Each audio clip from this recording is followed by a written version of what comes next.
Hello and welcome to the Extended Greg YouTube channel. I'm Greg and today we're going to be building a Proxmox virtualization server. It's great for hosting VMs, but it's going to be a lot of fun. We're building it completely from the ground up.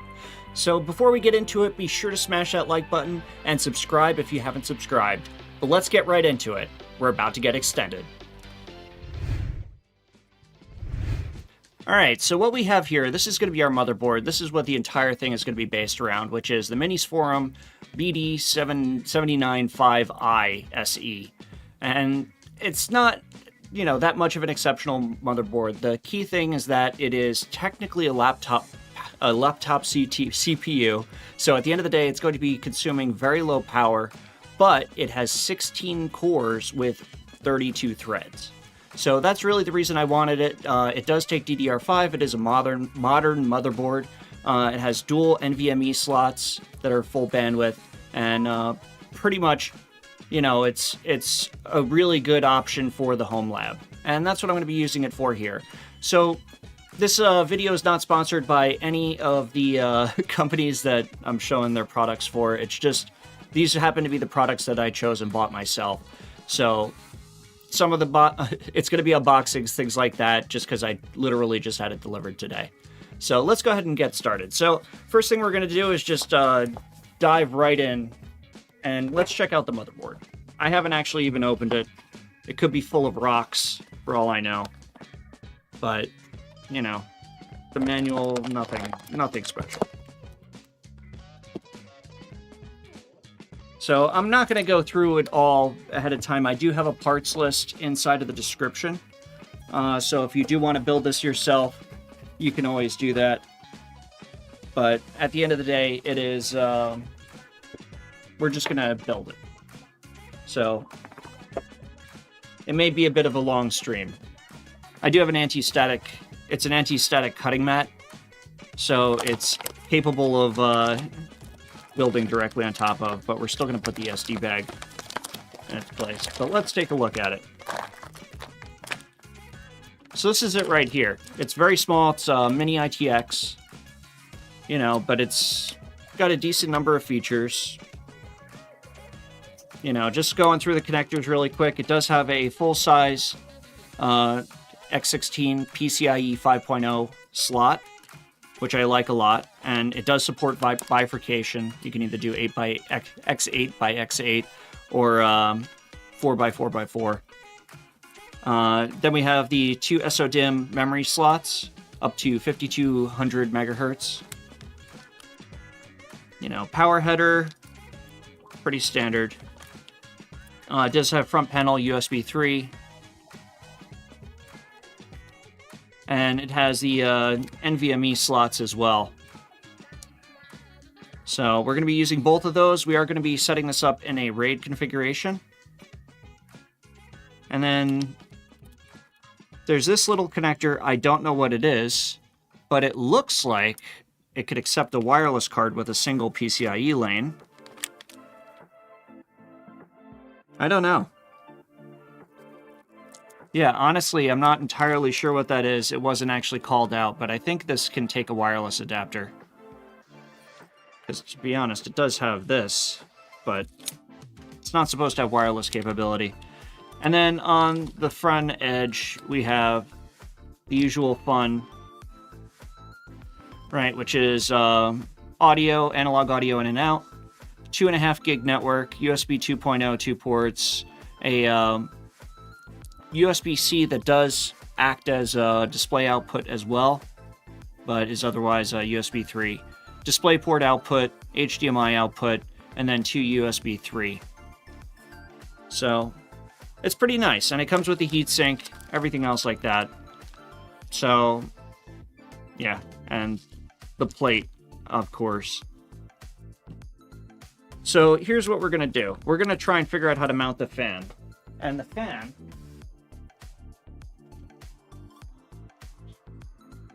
is going to be the Noctua A12x25. It's a 12-volt standard 120mm fan. That's what it is. I picked it out. I just like Noctua because they tend to be extremely reliable. They're excellent for CPU fans. This one happens to be the quiet fan. but that's designed for high static pressure. So it looks very nice. Has different colors for the actual bumpers. But taking a look at this, let's take this out entirely.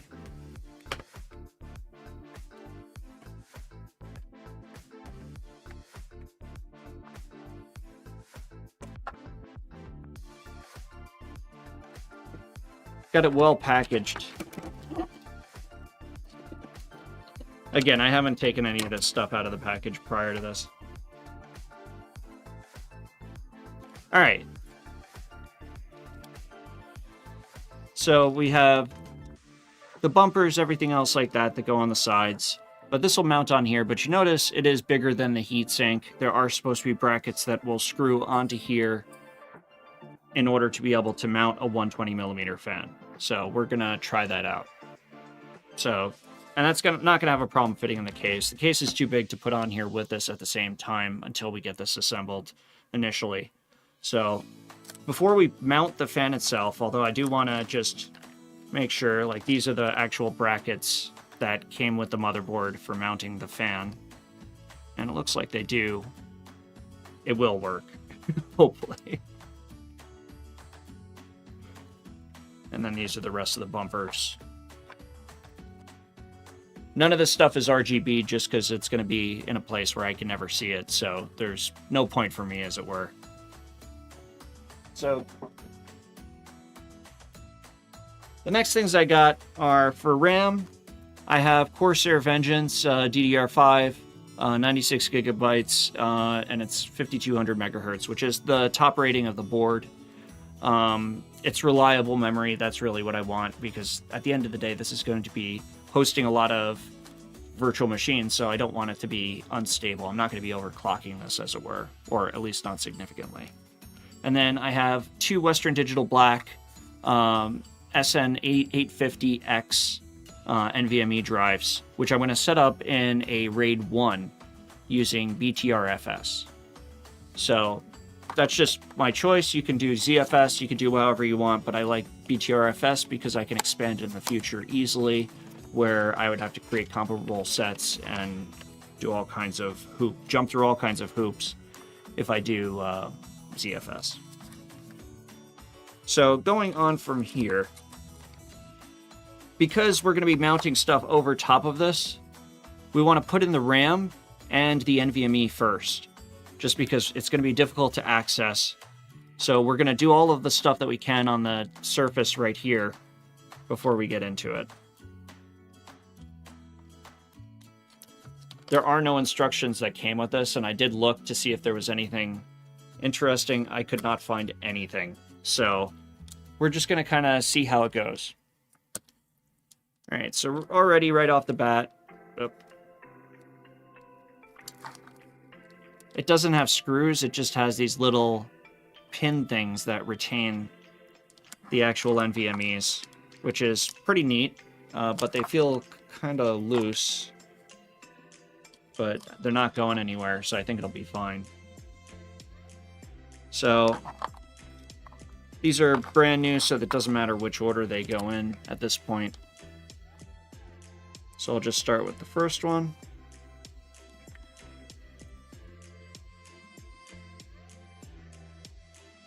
I probably didn't even have to pull them all the way out. These don't have heat sinks, but I could always add it later if I did find it to be a problem. I do actually have some handy, but we'll wait and see how it goes.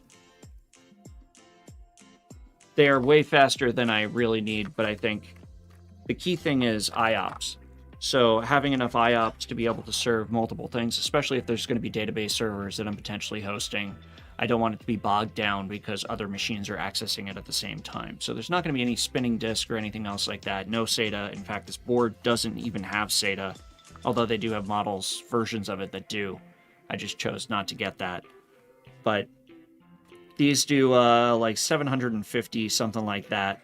Or 7,500 megabytes per second, which is more than I'm going to need. It's PCIe 4 for the NVMe slots, and that's because I think they have another chip in the middle that's doing the down conversion of the speed. So, which would normally be like the north bridge in this particular case. But, all right. So that's just that easy. So now both of the SSDs are installed. Next is going to be the RAM.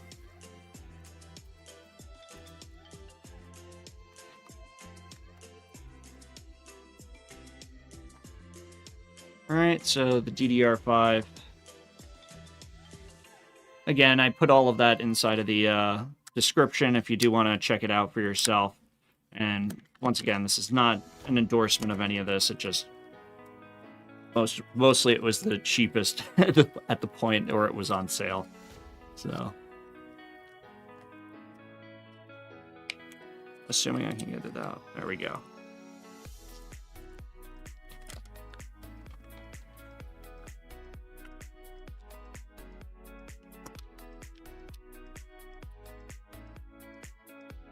Okay, that's one.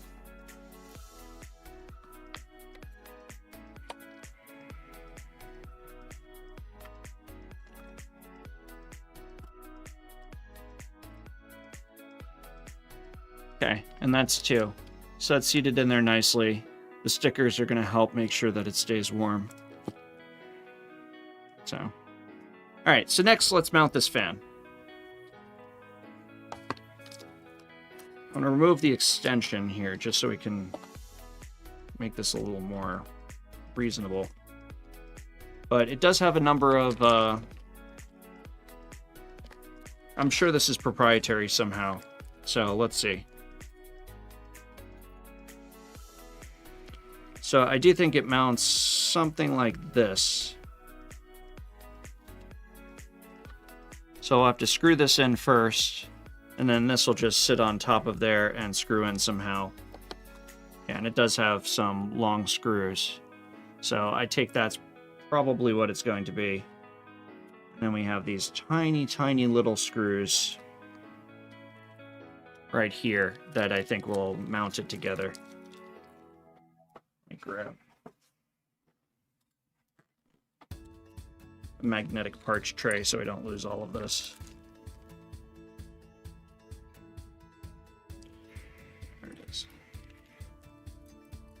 Okay, so we'll do the first one just in the middle. Oh, it fits, thank goodness.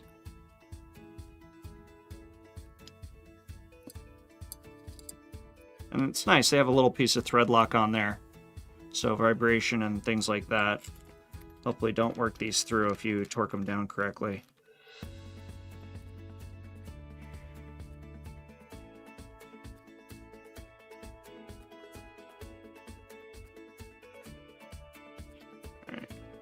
Before I get too far with this, let me make sure it actually is the right direction.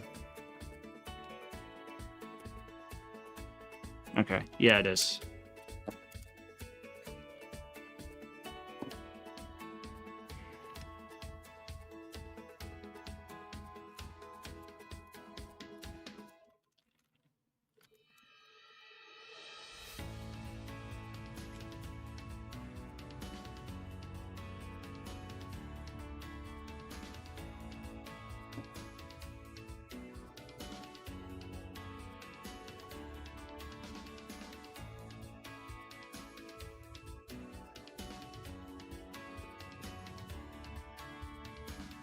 All right, now just taking a look at this really quick. So CPU fan header is right here. I am a little bit curious if this will just reach. No, of course it won't. You know, it's like an inch too short. So the extension that we have is, of course, you know, a mile long. Let's see if we have one that's shorter.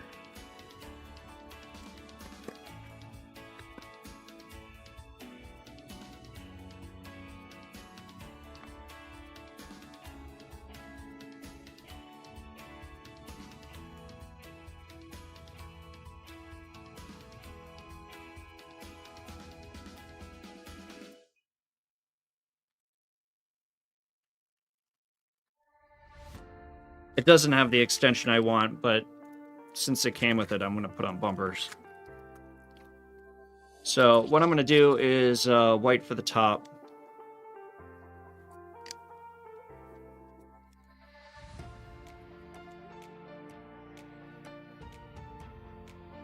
Just because I think it'll look nice.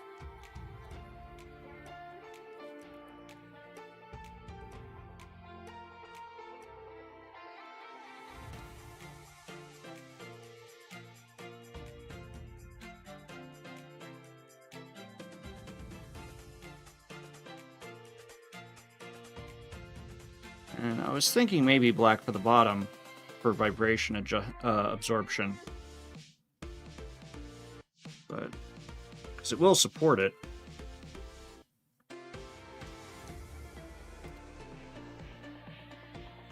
I don't know. I mean, it looks nice. Let's do it. You could always take it off later. Yeah, and this does not come with a fan, it just comes with a heatsink, so I did just decide on this one. Just because I've used Noctua for a long time and I really like the longevity of their fans. They just last forever. And I'm going to set it in a blowing down configuration. It's going to be mounted vertically, so I don't think it'll cause any issues. That's nice. Okay, so it does fit. So next is we have the long screws, which we're using a full size, so we're going to use these longer screws as well. They have two sizes. It looks like they have ones that are designed for slim fans that we could use, but they got the right size for this fan.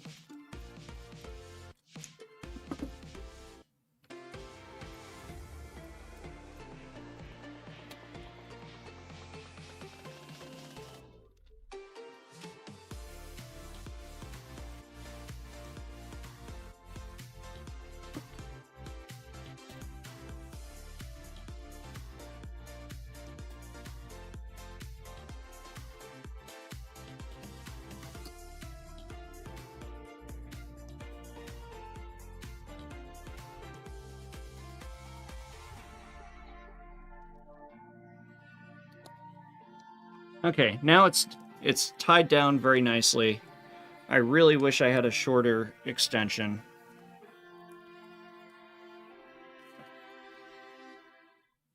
I do have zip ties though, so I think that'll work.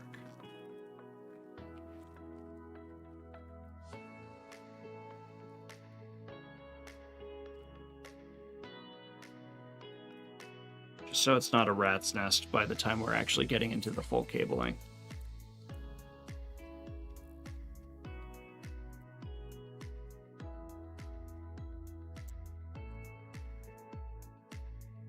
All right, so this is what we got for that. We'll connect this up. Land that right here where we have the header for the CPU. And that'll sit nicely right there. You know, if it's sticking up, it's not really hurting anybody. As long as it's not coming unplugged, that's the key thing. All right, so now that we've got all that done, let's go ahead and move on to actually putting it inside this and other things inside of the case. So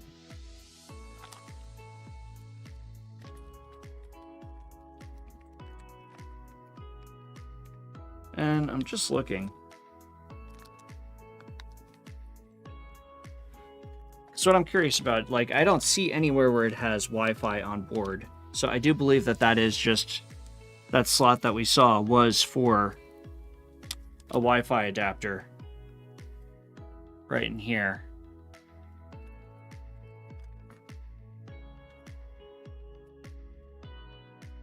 How this mounts, like, it's got this thing, which is the wireless antennas, but again, is what it is. I have no idea how it's supposed to go in because there's not really any instructions, so we're just going with it. All right, next, the case.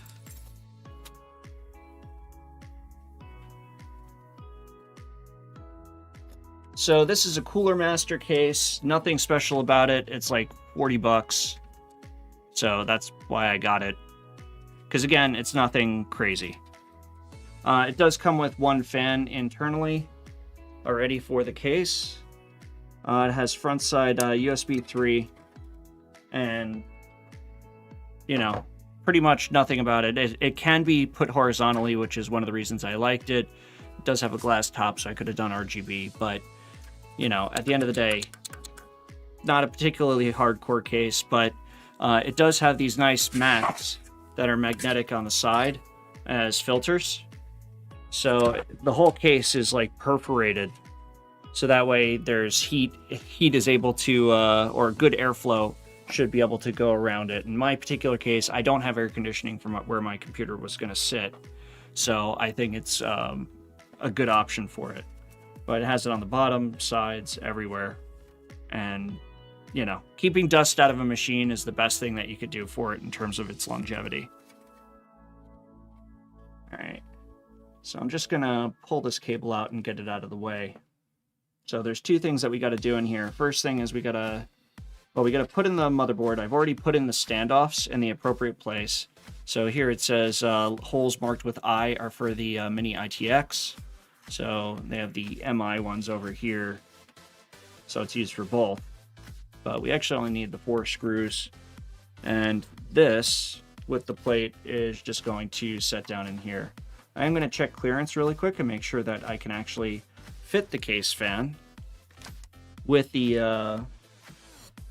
actual onboard CPU fan built in. And to be honest, I don't think I can. So we're going to pull that out.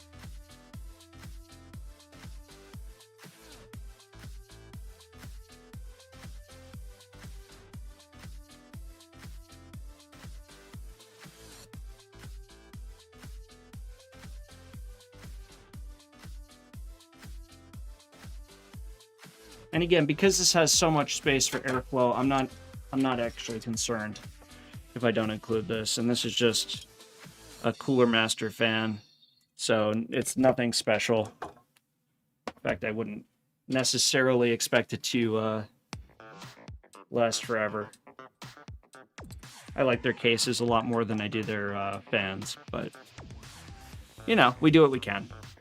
All right, so now that we've gotten that worked out, let's go ahead and get in the actual motherboard itself. And I'm just doing the motherboard first just because it happens to be easier space-wise to be able to work it in. Alright, so this will be nice. So, and it doesn't look like this will snap in. But it's got a nice ventilation hole for the actual heatsink. Yeah. So you know how normally the I/O shield is going to fit into place and stay. This is definitely not that. So you gotta hold it in and then try and work this into the right position.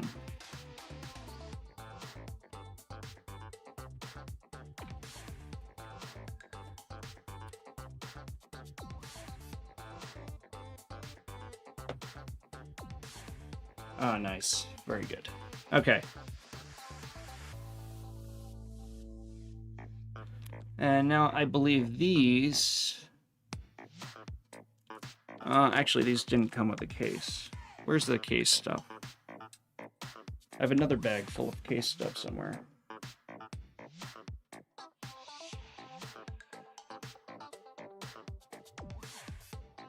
Otherwise, that's going to be what I'm going to use. Where'd I put that? Oh.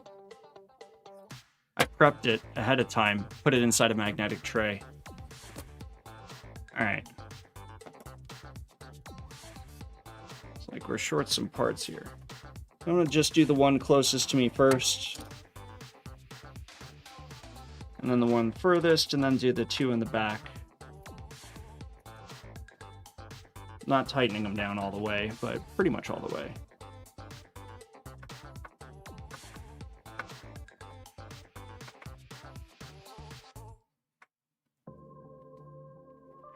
Stand up. Let's see. Trying to do this without blocking the camera.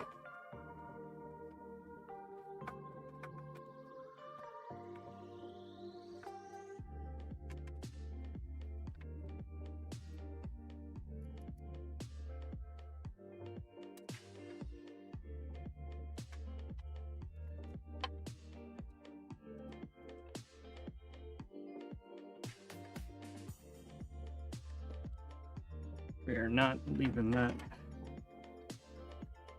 in there.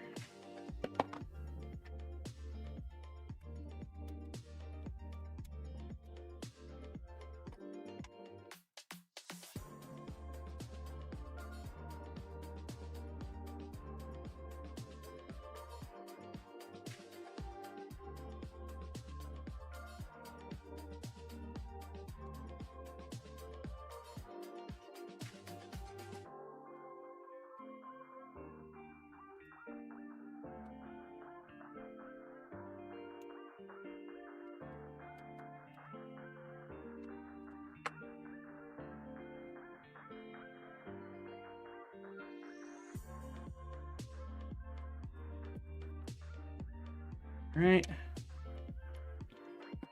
And last one for the motherboard.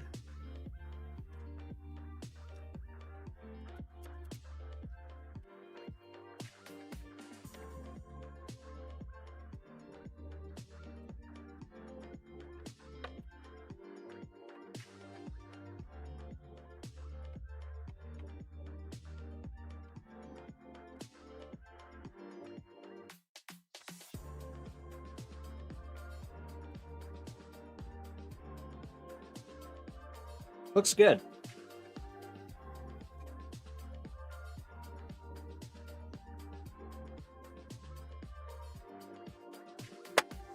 There we go.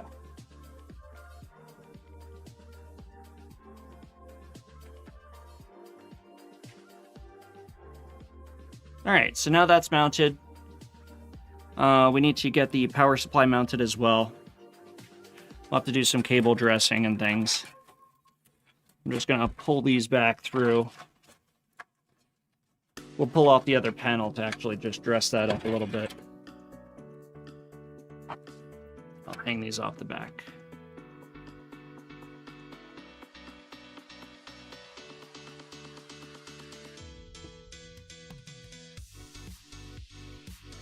Okay, so what I have for the actual power supply is just going to be a ASUS Tough Gaming 750 watt gold power supply.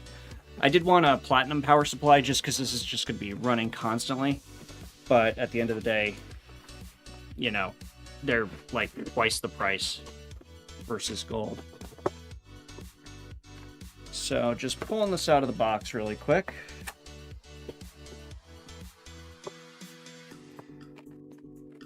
This is a modular power supply, so all of the cables should be pretty straightforward to dress. Thankfully.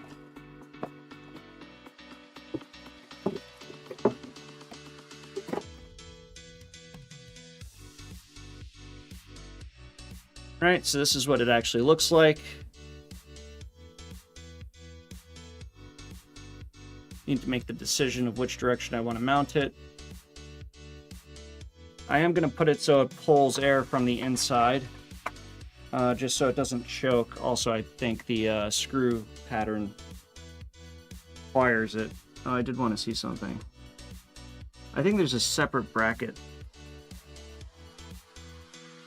Yeah, there is. Oh, that's wonderful. So this case has this internal bracket that I can remove in order to actually attach this. So I need to do that. That way I can do it in a more controlled way.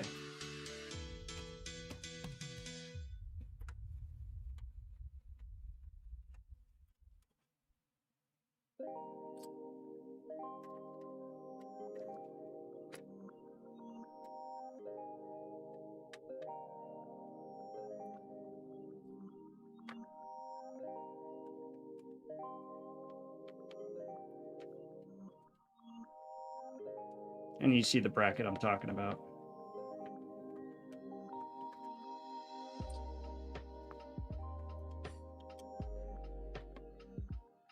So now that can come out. That's going to mount like this. Yeah. And then pretty much we mount it back in. So the power cord is actually recessed into it. Actually.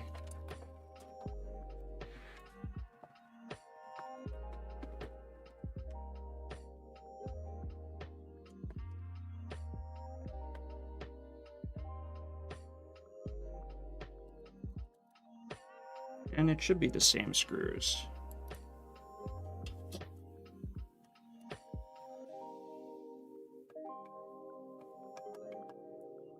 Again, I'm not going to tighten these down until we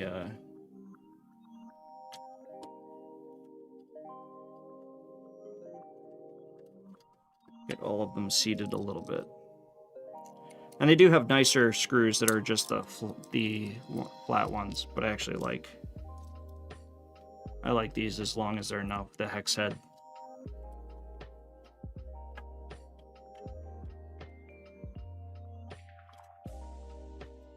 Yeah, there are. There are plenty.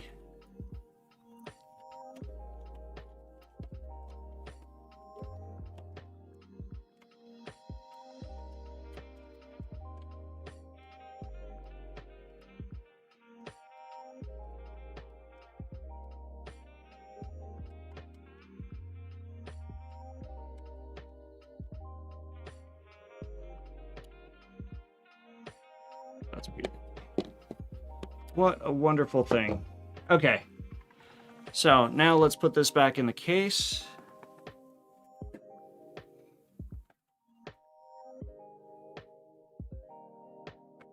It does have rubber feet on the bottom of this, by the way, so which is really nice.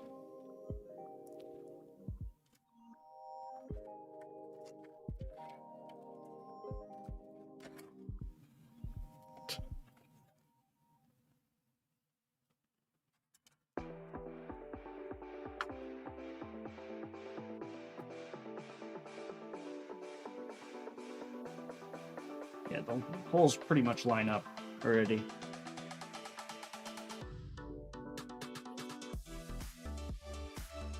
Just gonna get one started here.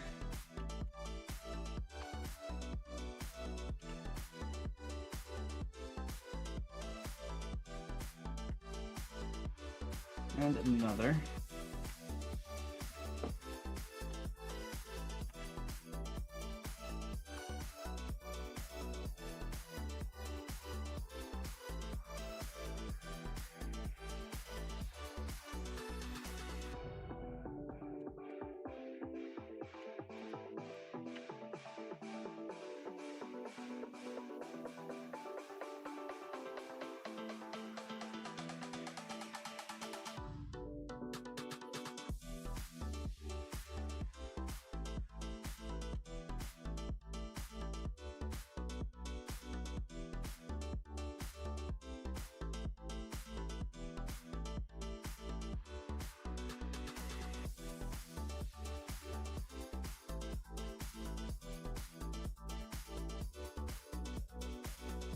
All right, so now that's very securely tied in there, so I think we can start cabling. So first thing is, let's do power, just because the signal's going to get knocked out as we're doing power anyway. So we have power connection up here, which is 8-pin CPU connection. We have the 24-pin power connection ATX style over here, and then we'll have the graphics card that we have to put in as well. which we may want to prep for. Yeah, and just so you know, the graphics card is just going to be this MSI GeForce GTX 1660. So 6 gigs, but should be good enough for my needs. I just want to do some AI processing with it, etc. So, you know, I could game on it, but probably not going to. So, which it is a good card for gaming. I have used it in the past, but I have a new one for my actual machine. My day-to-day driver. I'm actually using it right now to stream this. So, and that's a 3090 or 3060, slightly different. All right. So let's mount this up really quick. And this I do have to take off. This retention panel on the side here.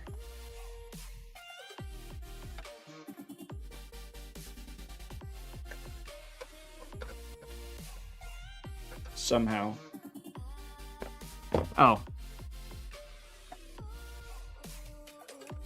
Okay. So it's one of these panels that actually goes down over it.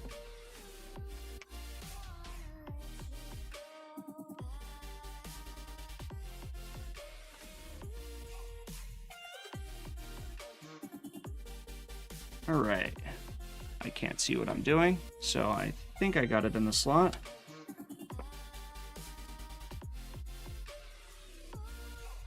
Did it make it? Feels like it. All right, then this comes back down. And this case only has four actual slots. So it is, it's a pretty small case. So that is the case. So, and I'm just gonna put some additional screws to retain the GPU.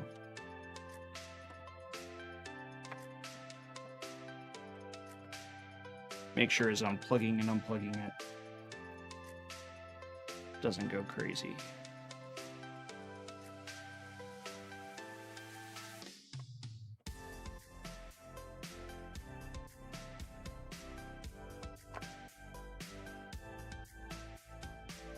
Thing of beauty. Okay, so that's working as expected. And then we have the PCIe peripheral connection right here for power for this as well. So let's start wiring. So it comes with all of this. We will only use a fraction of it.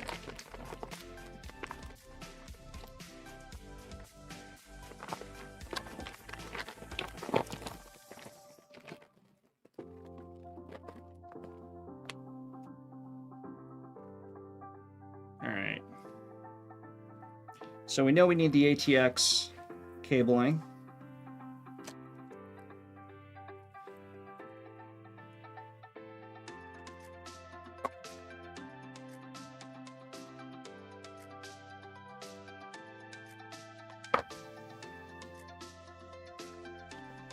I do like this. It does have cloth-covered cables, which I think is very nice. It'll look very nice. So it does go in like this.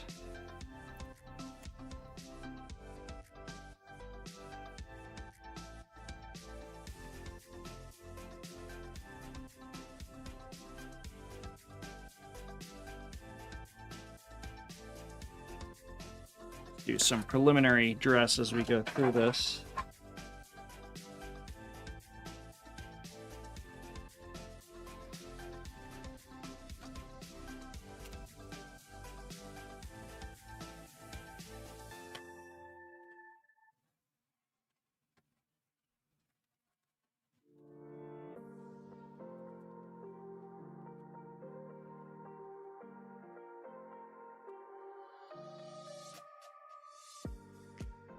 All right, and there's two for PCU. So this one plugs down here. Right here. All right, and that connects up our ATX connection there.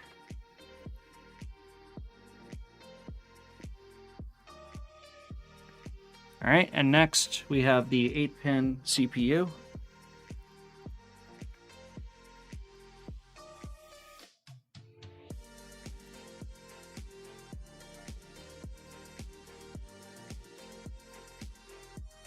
All right, and we know it because this is CPU on the side instead of PCIe.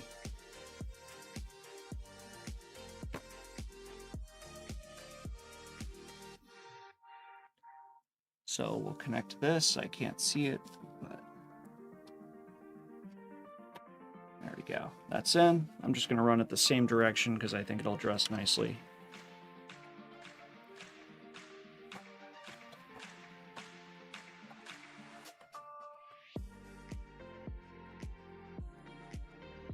I will open this up after and just probably do a little additional dressing on it. Make it look nice, but yeah, and then CPU is right here.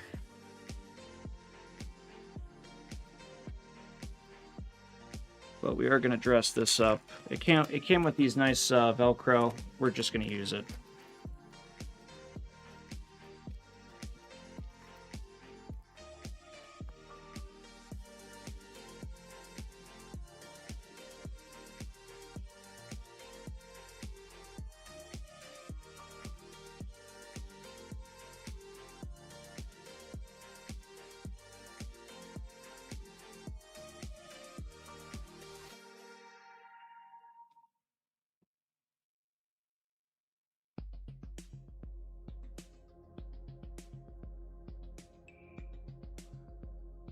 Right, and we pre-dressed the fan cable, otherwise we'd never have a chance of getting in there, which I think would be terrible.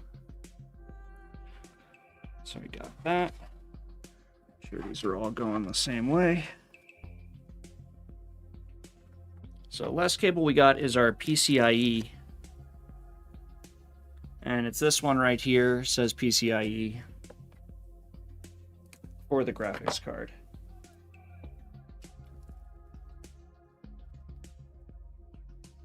And we are going to put the 2 additional pins on here.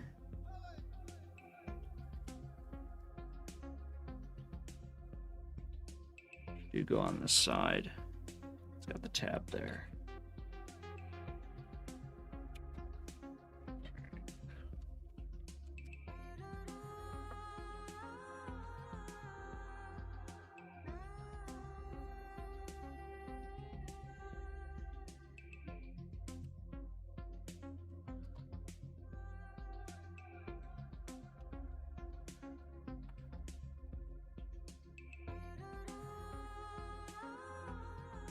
All right, it's got a connection right here.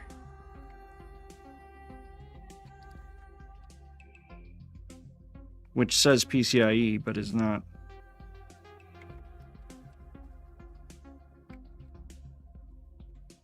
It's like a 10-pin PCIe, so it's got to be something special. All right.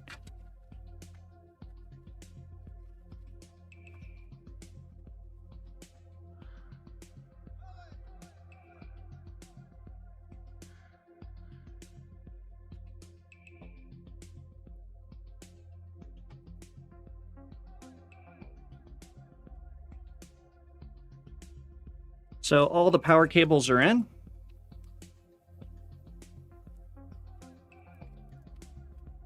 I am also out of parts, so that must complete the build.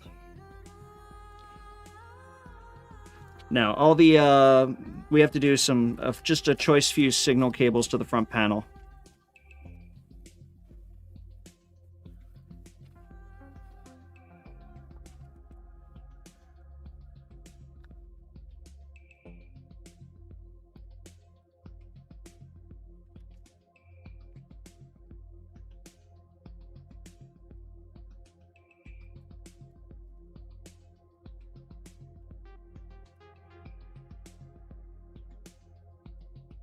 The key thing with cable dressing is make sure to keep the cables out of the fans or it's going to make a racket.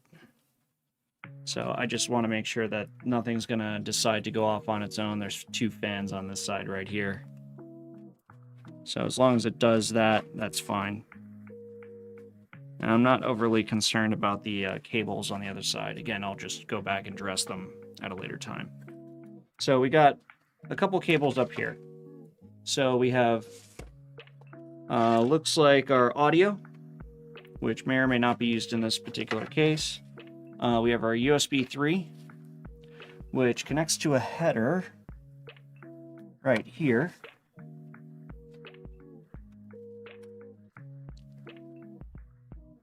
So what are our options here? So let's see. I'm going to try and snake it through.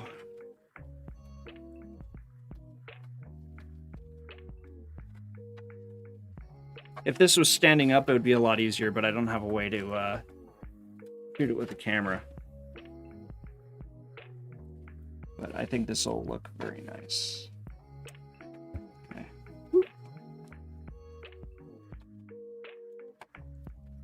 Okay, so that's the USB 3.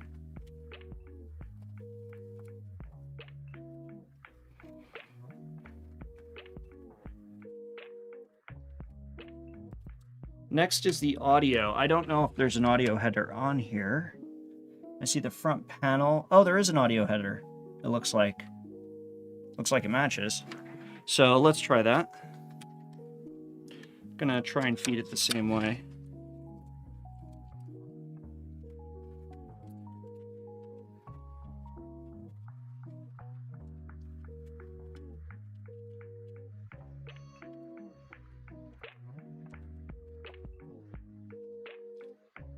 Go. And it's right over on the side here. Yeah.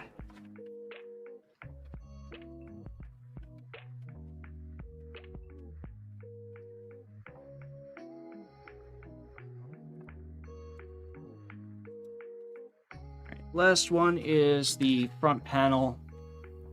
All of this, I have no idea what the translation is for any of this. Let's see if there was a thing.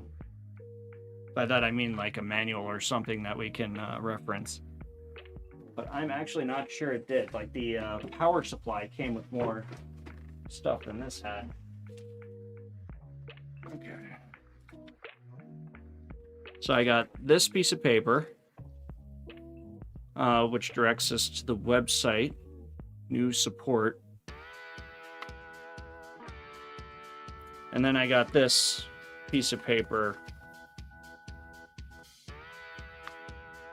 which hopefully includes what the pinout is, which appears to be disclaimers.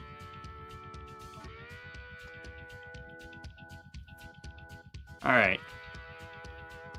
So that's fine. So let's see if we can find it really quick. So let me move this out of the way. It's gotten a lot heavier.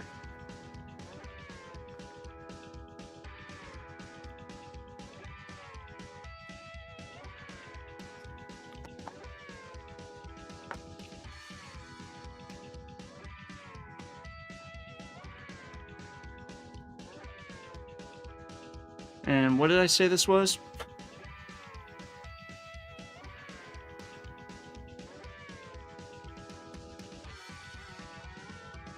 The 7... Oh, I actually got it here.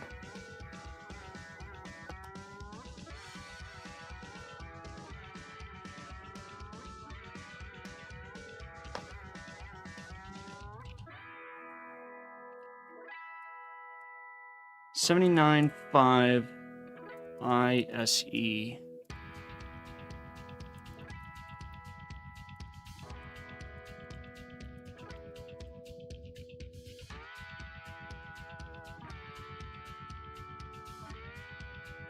That's it. That's the one.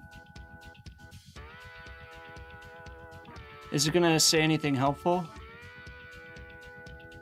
I don't think so.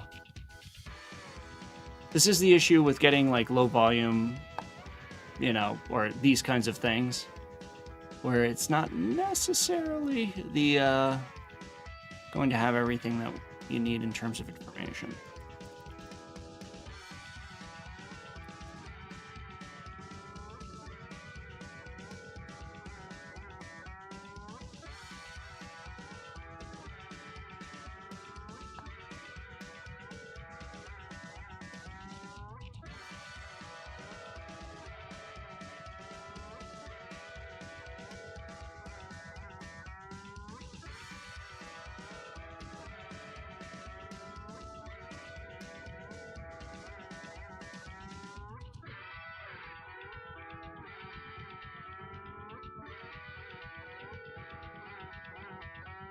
So we get all the specifications.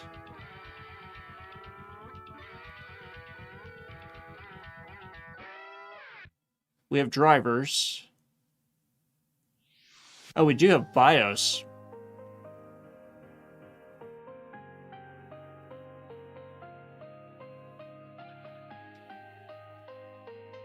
How come V1.12 is earlier than 1.09?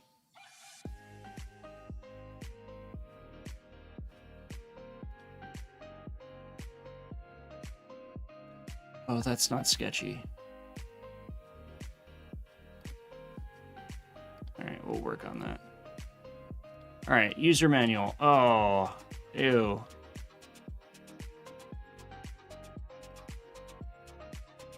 All right, well, if we're doing sketchy, let's just go for it. In for a penny, in for a pound. All right, so downloads.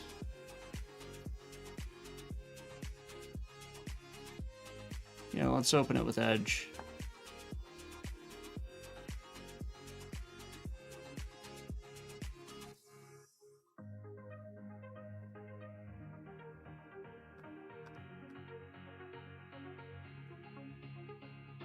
Right, front panel over here.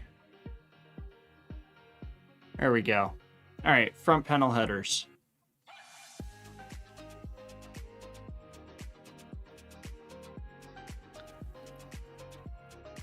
All right, let me bring this back.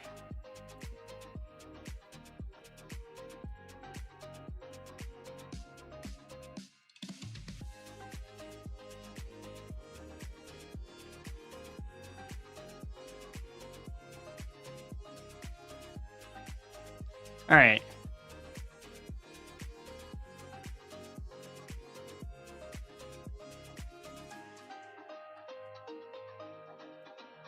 So if you can see it right there, I can't see it. So it's got the pin missing.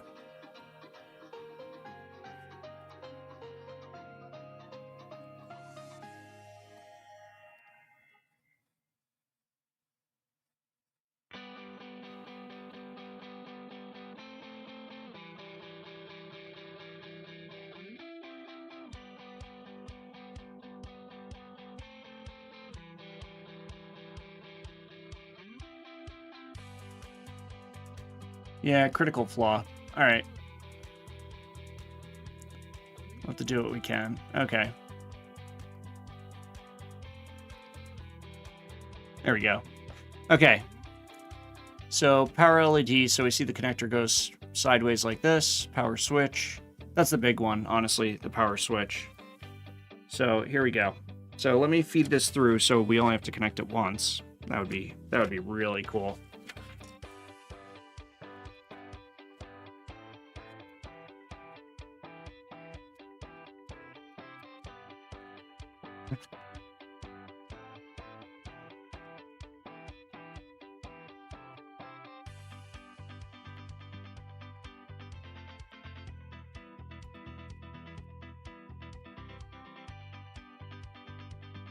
Okay, we got that.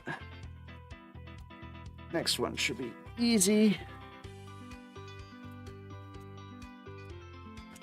As I struggle.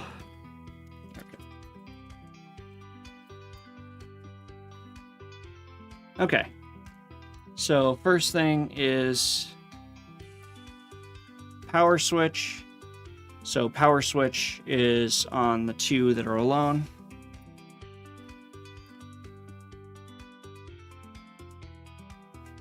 Right, so that's going to be these top two right here.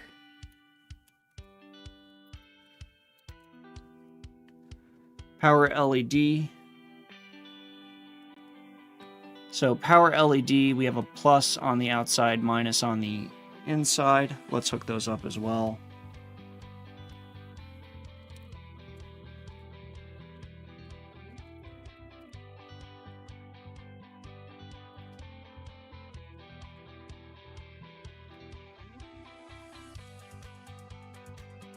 Right, so we have minus on the inside,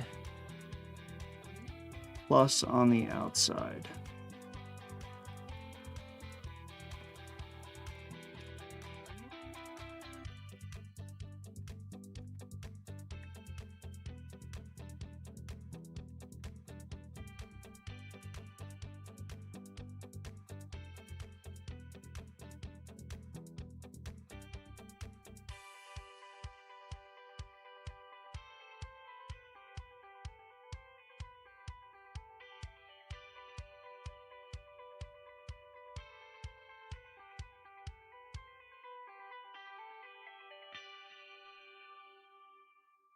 Okay.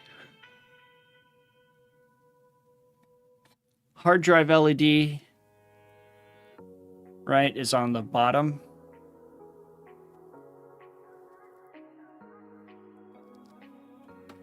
And reset is 1 away from that 1. So let's do that one first.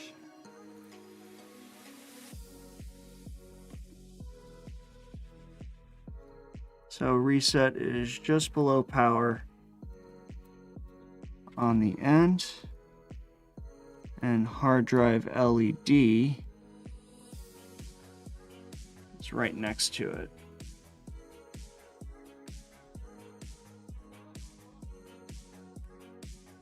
And then of course power LED came out again, because of course it did.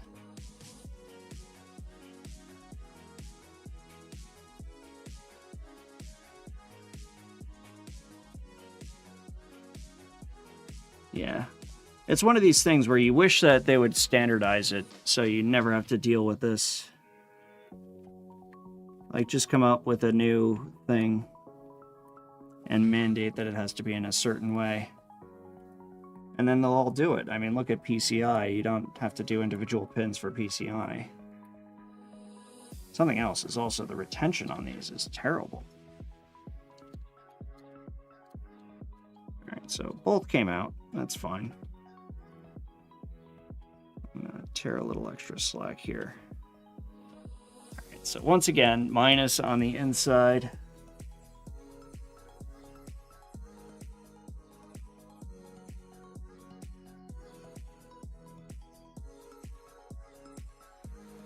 Plus on the outside.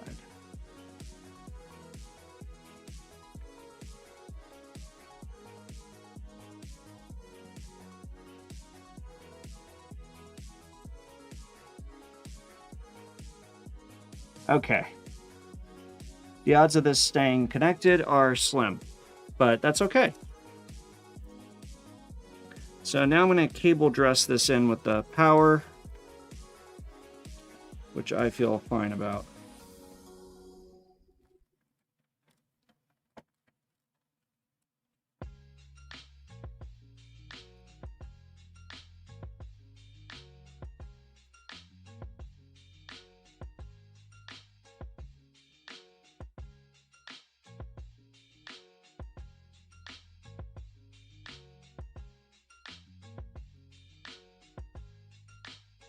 As long as it doesn't mess up the USB 3. Okay.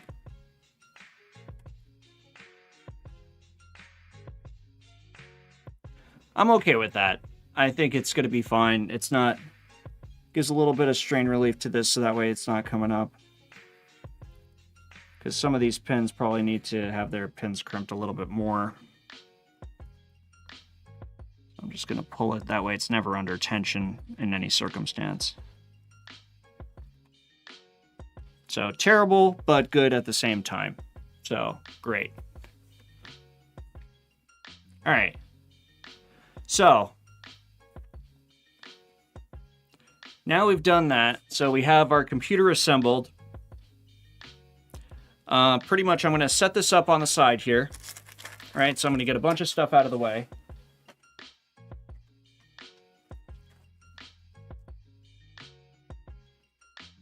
I'm going to set this up on the side of my desk, get it cabled, and then we're going to get it powered up, and we're going to actually image it. I'm going to keep the side of the case open, otherwise it's bad luck, and it will have problems. So, as is standard.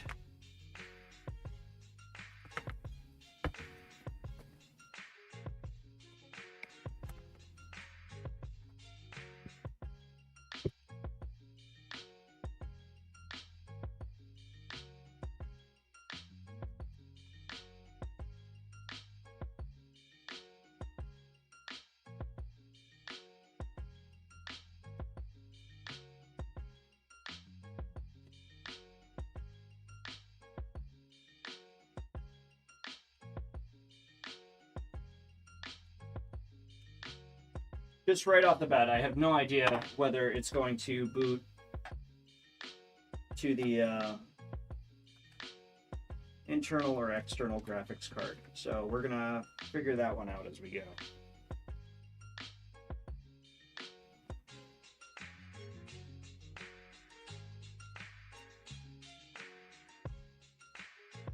Okay, I flipped the power switch.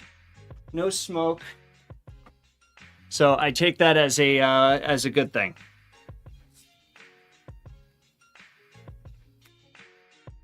All right. So I have the USB bootable drive. I put it on the smallest drive I could find. But this is it. I just put a little tag so I could have a chance to find it. But that'll let us actually get into it to be able to install what we need to. So I'm just going to use the front panel to be able to install that. All right, so back over to the KVM.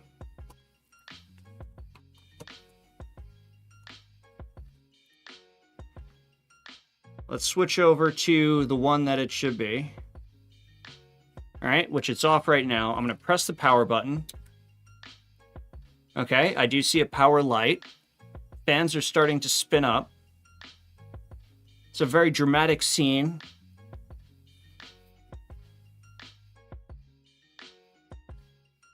Again, I probably need to shut it down and put it in the right thing. Yeah, I think the graphics card is going to have our output for this.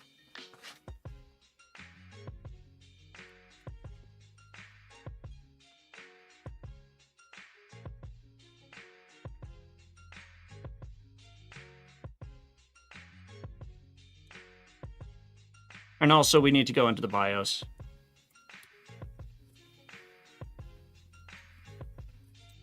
All right, so restarting it. So now I'm connected to the external card. Oh, actually, it may just have taken a long time. Well, we'll find out. Let's see. Will it work?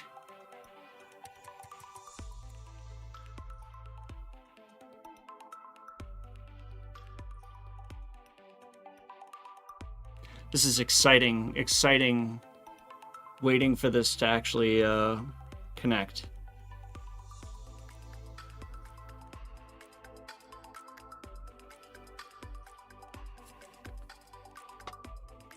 Ow. Hit my knee on the table. Okay.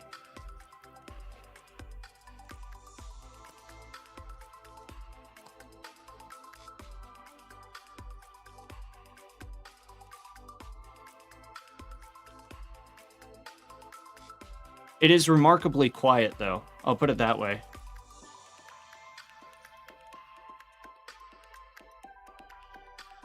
There we go. Okay, so we do have the right one. I don't know if that was the... It looked like it just came up to it. So I don't know if it did... It didn't look like it actually showed anything from the BIOS. So let's see if we can get into the BIOS really quick.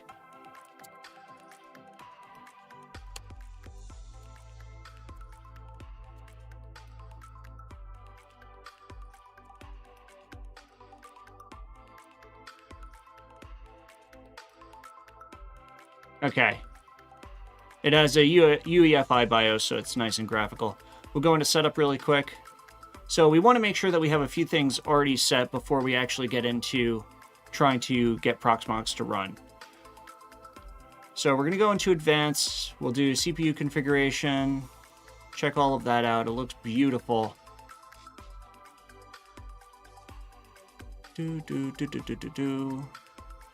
Just quick thing here.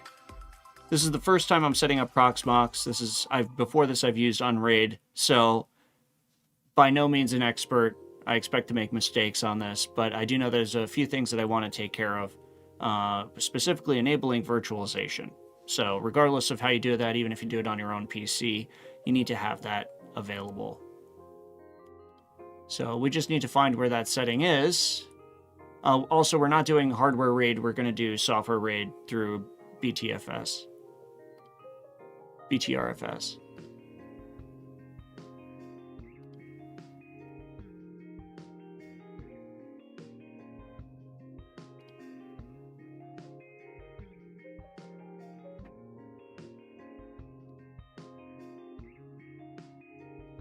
It's under advanced somewhere. That's all we know.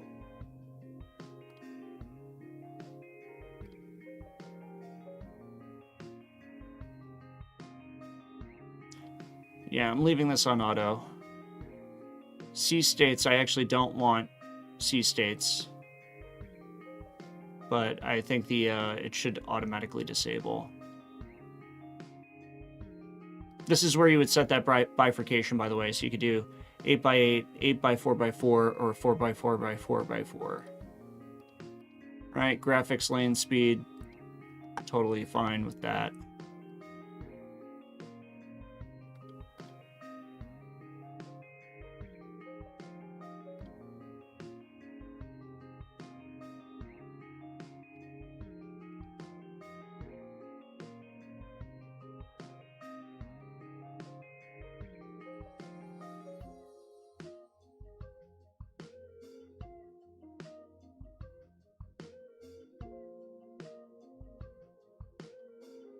Well, we're going to find out. Network stack. Totally fine. We don't want to boot from network. Alright, onboard device settings. Nothing here.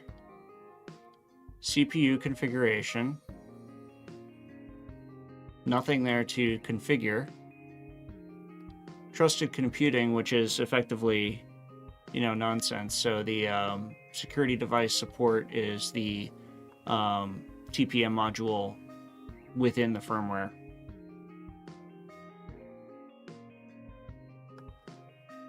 All right, I don't see it. So let's see.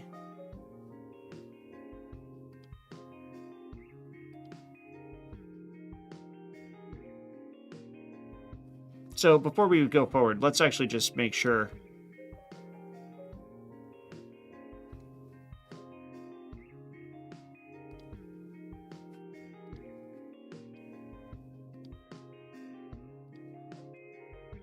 So it's going to be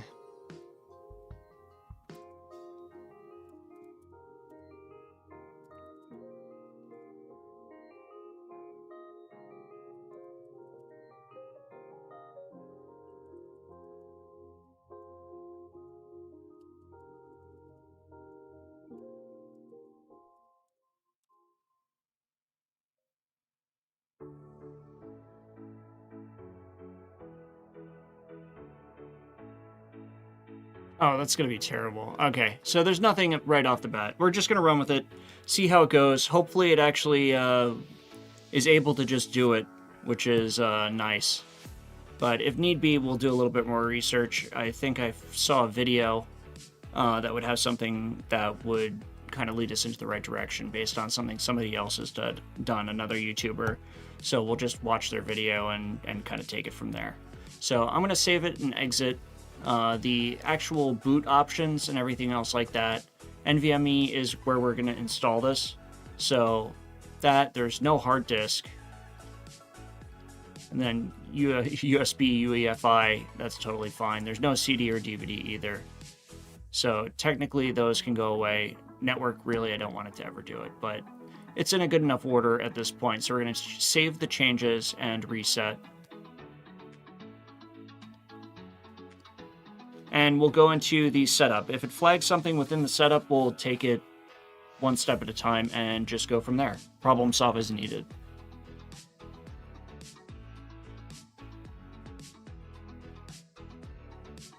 Okay, we're going to use the graphical interface. Just because it'll look very nice.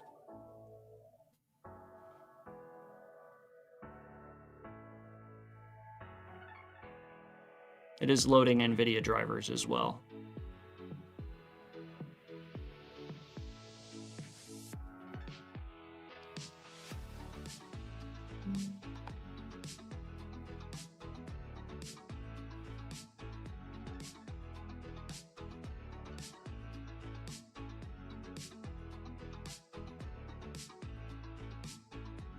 I don't know if it's frozen or not.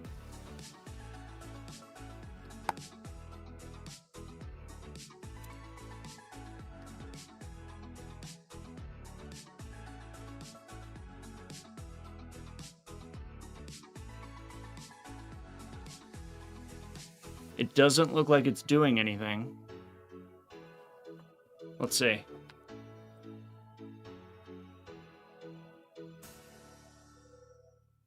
I'm just going to try the other graphics.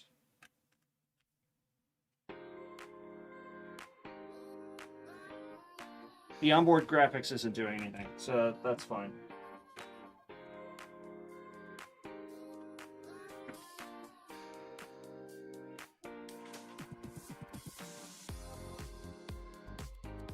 Looks pretty frozen to me.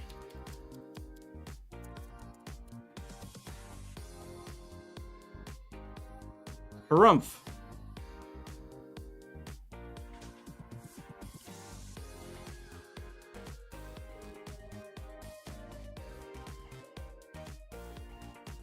Otherwise, we're going to have to find out how to update that BIOS. Which, let me see what I actually downloaded with that.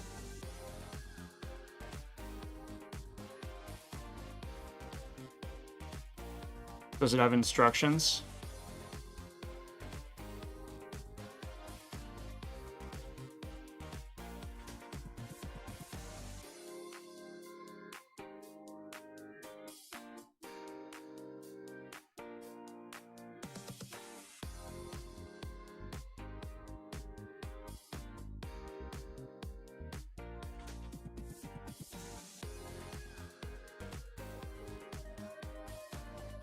So reading through this, I mean, there's a lot of NVIDIA fixes, things of that nature. This is just for the motherboard support itself. I do think it is, in fact, working with the motherboard. Can install Linux issue. That's interesting. So this is Linux. It is Debian-based OS for Proxmox.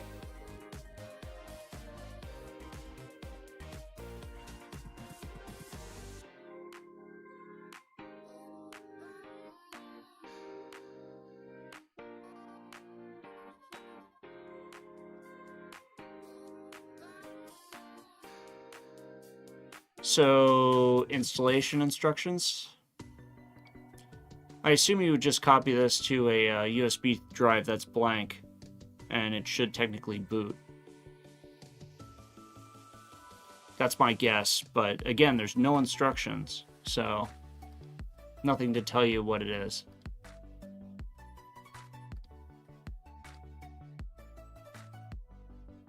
I mean, it could be in the user manual as well. All right. Let's go back. Let's do a reset. Let's try it once more. I just noticed it says Raspberry Pi 5 at the bottom. It is not a Raspberry Pi 5.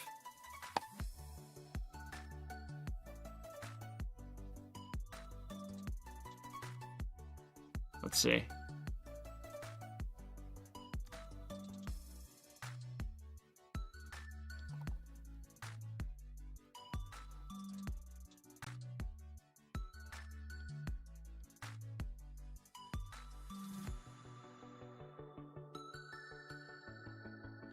Boom, boom, boom.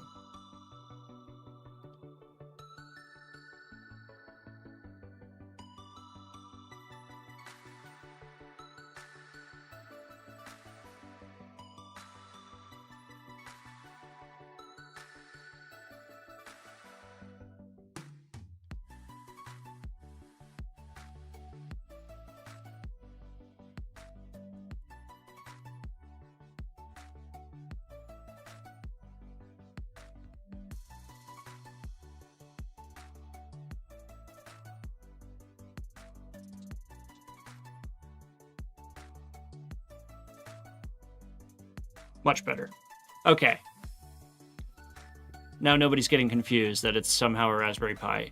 I do actually want to use this for being able to do demos of Alpine Linux, etc. as I go through in the future.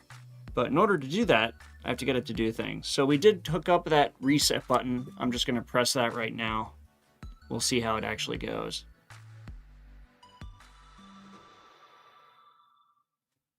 While that happens, I'm going to sip some Gatorade.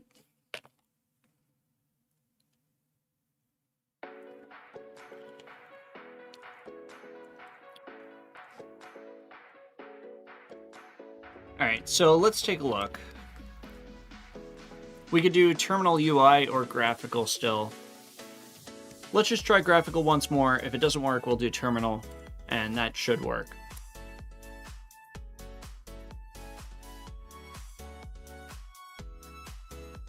All right, and it does look like it freezes right as it tries to load the NVIDIA drivers.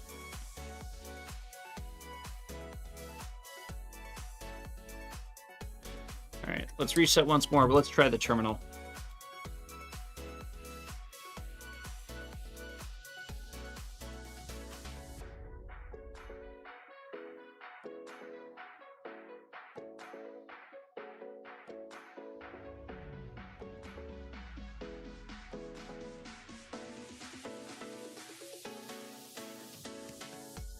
Perfect.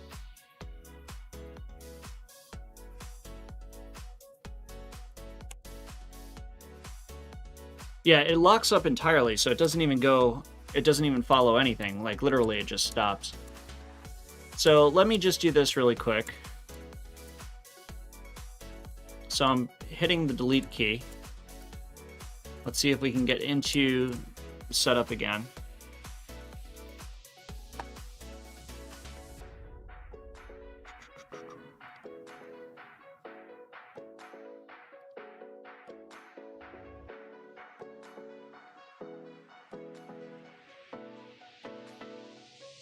Let's see.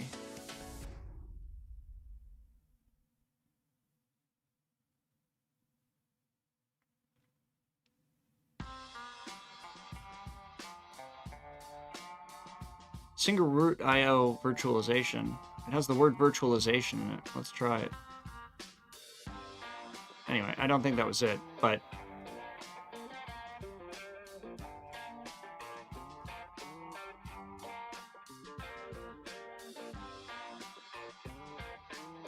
yeah, it definitely does have that Wi-Fi port as well. All right, good to know. So let's see what we got here. Right, so that's useless. Useless. Are we gonna have to take out the graphics card after all of that? I will be very disappointed.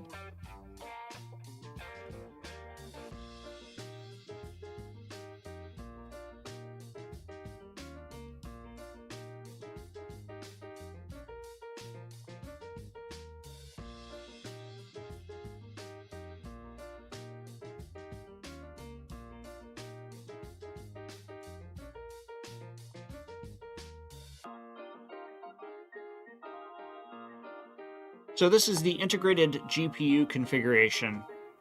And it says UMA mode specified. I'm just going to set it to auto, and let's try that. So I've done those two changes. Let's give it a shot. Let's see if it does anything better. Because something else, I want to pass it through to the virtual machine, so I don't actually want to boot with it as the active terminal. So let's see how it actually goes.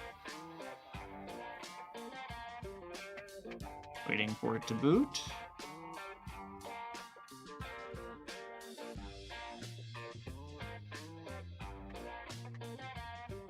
How's everybody doing in chat, by the way? See a couple people in here.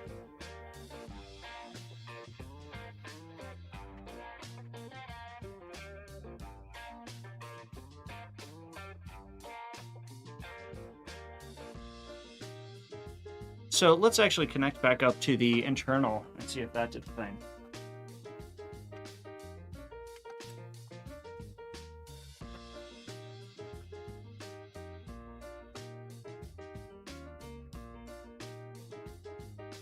Otherwise, we have to pull out the graphics card and try booting from there.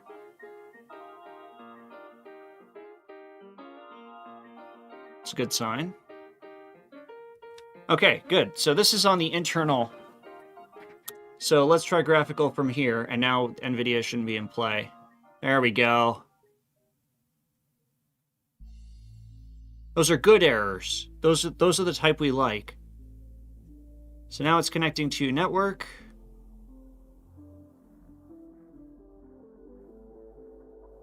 Hopefully it connects to the network. Okay, we made it. All right, so I don't know where to click. I assume I have to scroll all the way down. Let me take me out of it. Let's see. Where am I supposed to click? Do I just hit enter? Or is it not showing the whole screen? No, it is. So I'm just gonna hit enter. Oh no.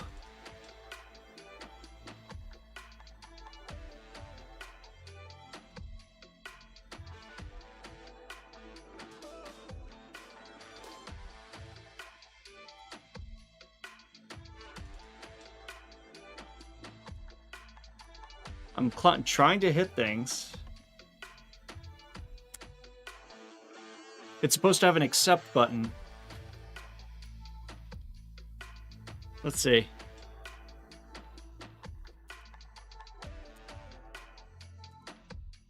There we go. I hit tab and then space, and it did it. So somehow there's a hidden button somewhere. All right, so target hard disk. We have 2 hard disks available. Let's go into options. So what I want to do is I don't want to do ext4. I want to do BTRFS RAID 1. And then I'm going to select these. So each of these is 2 gigabytes each. Right? So the differences between them, because they're exactly the same otherwise, is NVMe 0N1 and 1N1. So we're going to do 0N1, 1N1. Perfect. We could do advanced options as well and come up with what we want the actual HD size to be, as well as compression, things like that. I'm just going to use the whole thing and keep it as one volume, let it automatically do whatever it's going to do, and go from there. Oh no, is this another situation where there's no button? Horrible, horrible. All right, so let's do tab, space. Oh, that was the back button. All right, it kept the settings, so I'm going to do tab, tab, space. Oh, crap.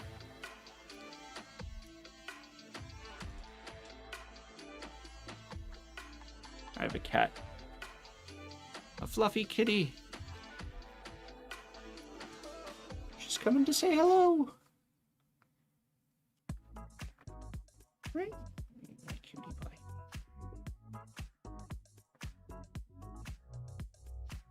Can I have my hand back? You gonna hang out? All right. Enter takes us to the same dialog. Tab, tab, enter. Okay, good. So, country, select the country for mirror servers. I'm gonna put you down here. All right. So it is a selection. I was like, why? How am I ever supposed to get that right? All right. Time zone. So let's scroll. All right, America, New York, keyboard, US Eastern. Right, I can't scroll anywhere else. Tab, tab, tab, space. All right, so now I need to enter a password and confirm that password. Let's see. Okay, it does obfuscate it.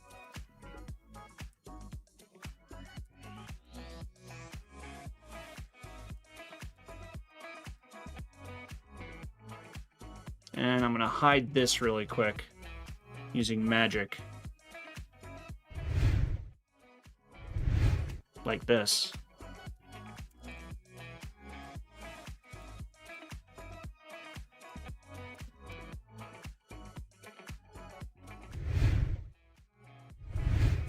And suddenly I'm the other direction.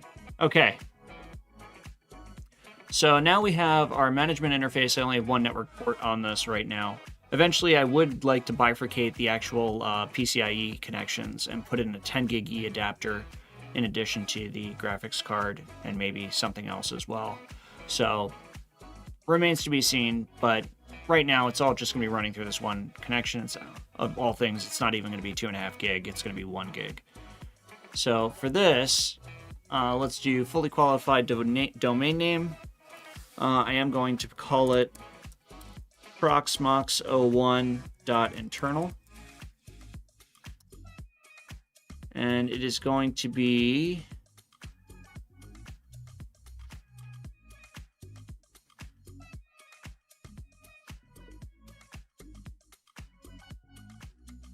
Is that the right address? What is this? What network am I on? Let me look at this. Do I have it on the right connection?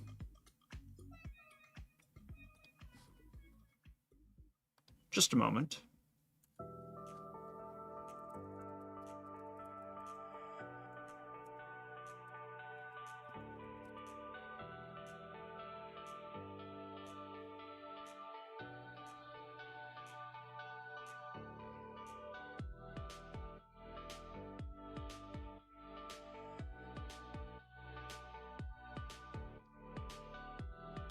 Boom, boom, boom, boom, boom, boom, boom, boom, boom. Okay, so what I'm doing now is I'm just taking a look, seeing exactly what devices I have connected to this. All right. So VLAN 40, but why did it get that address?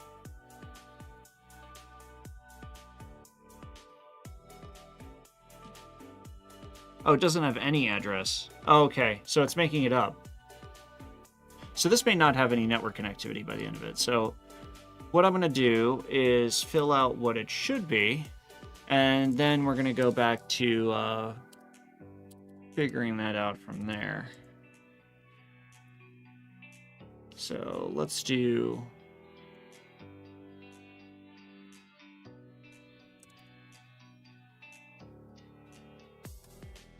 Yeah, that looks good.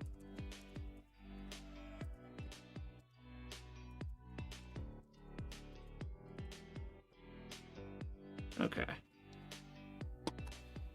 Right? So tab, space. So I'll ignore that. I don't know how to accept. It's like off the screen. Okay. 1, 2, space. Okay. So it's doing things. Now I'm gonna, while that happens, and you guys watch that, I'm going to try and work on figuring out why this doesn't have networking. You know, no big deal, but probably pretty important if we want to continue doing things.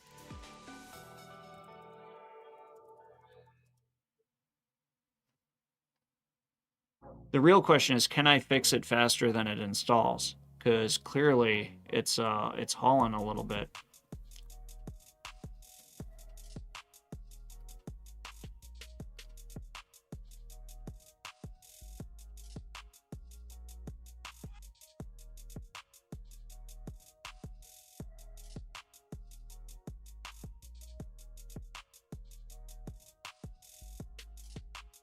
Look at it go.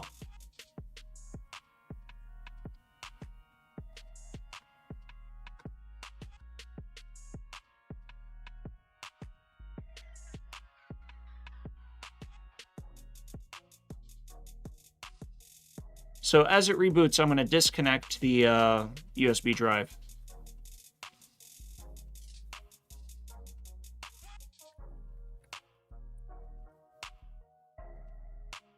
Right?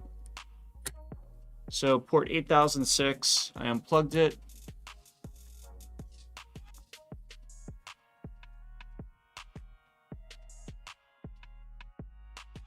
So now it's rebooting on its own. It's going to use the BTRFS rated drive as its boot drive, hopefully.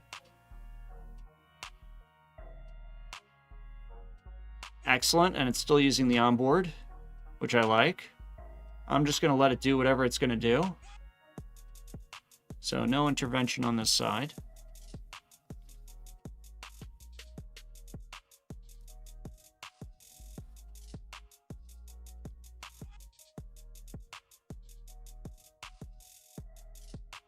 Awesome.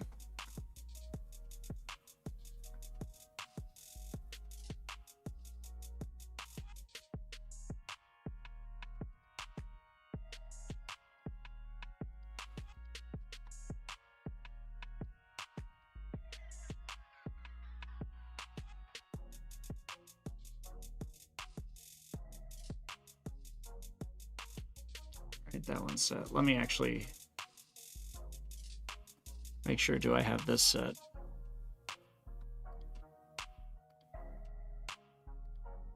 Ah.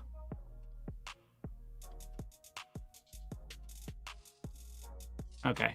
I had one of the ports set to block that VLAN from propagating. I have a bunch of switches connected to each other, which is not helping anything out. All right, so now that we have that, let's switch over and we're going to go to that web address.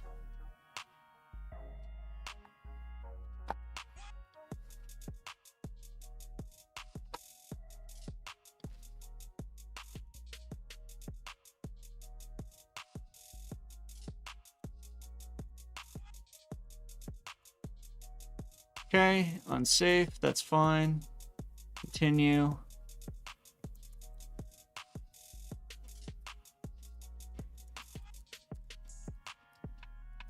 We're doing internal authentication. Well, I'm not going to save it. It's short. All right, so this valid subscription thing we're going to get rid of in a little bit, but it's fine right now. Cool. So now we have our VM server ready to go. This is the web UI for it. It's doing things. It looks pretty happy. Not a lot of disk usage, everything else like that. Take a look around, options, everything, storage, BTRFS, local looks good. Nothing special there. Do backups, replication.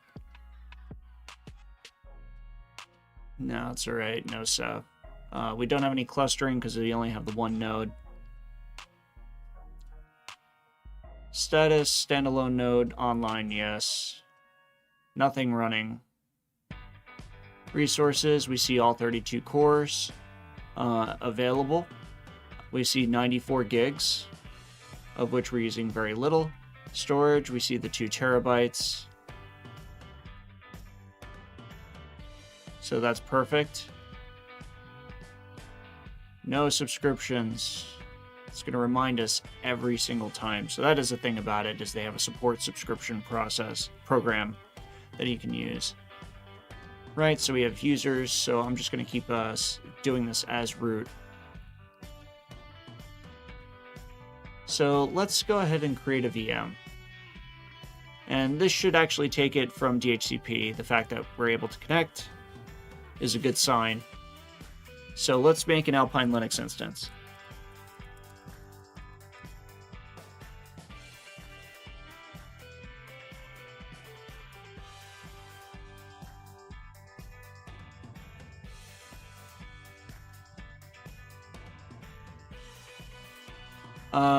It needs, I think, no caps and no spaces. OS, we have no current media available, so we do need to upload something to this. Let's see if we can get there.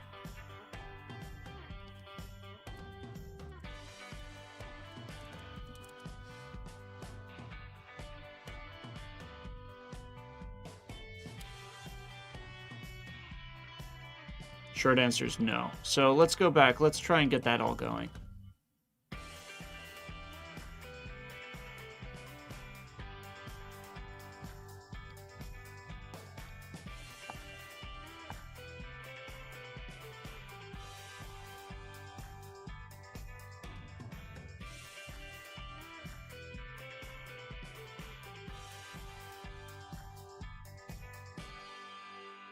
Let's see.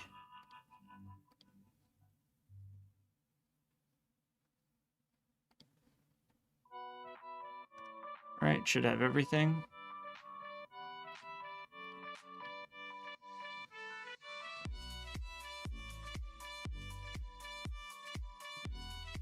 So what we're going to do is try and find where we can put the actual storage. So I'm going to need to add.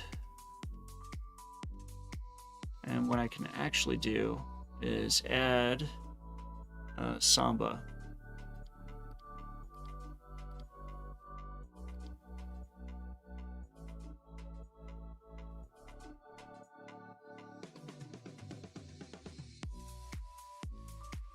So what do we want to call it? Let's call it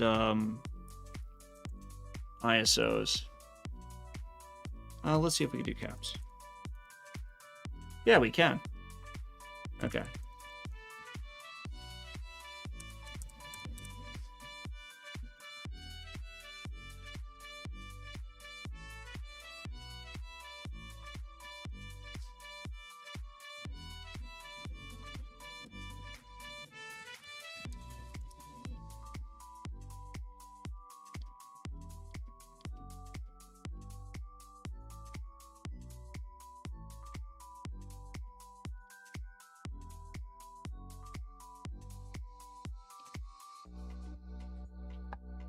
Let me open up this router permission.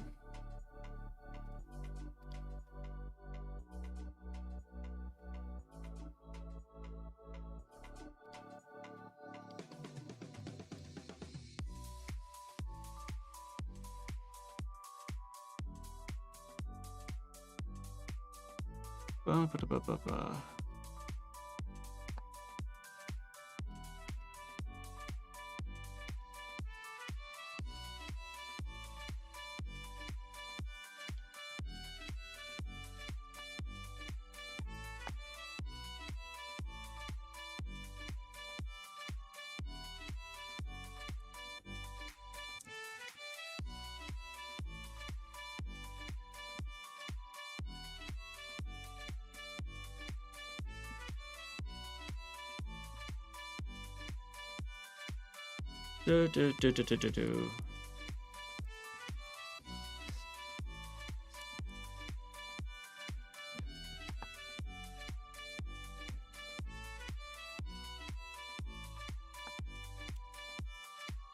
Give it a second. There we are.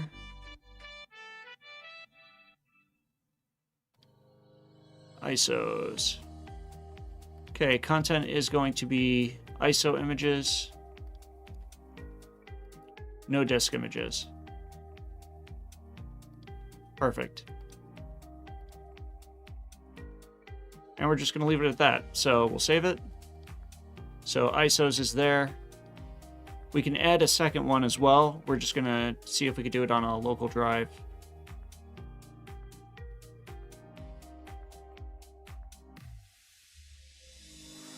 Let's see. So we want to add a place. Actually, we have the local already.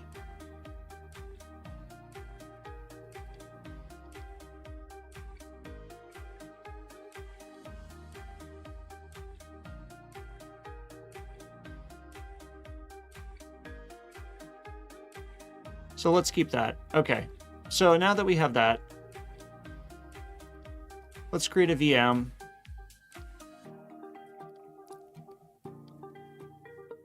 Right, we're going to create it on this node. It will be 100, which is fine.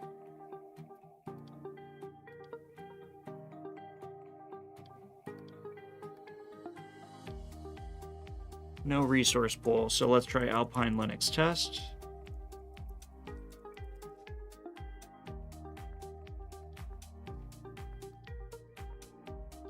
So ISO image.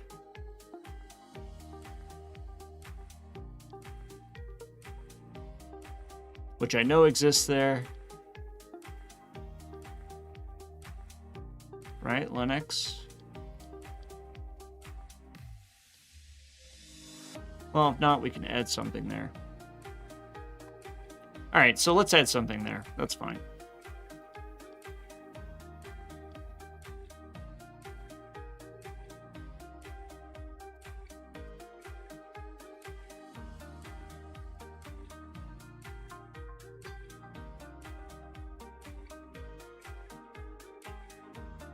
Helps if I spell it right.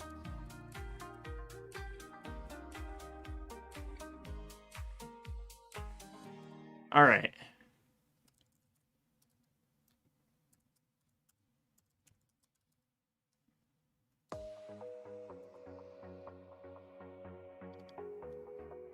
So I see all of these ISOs here, but for some reason it's not actually populating within the UI.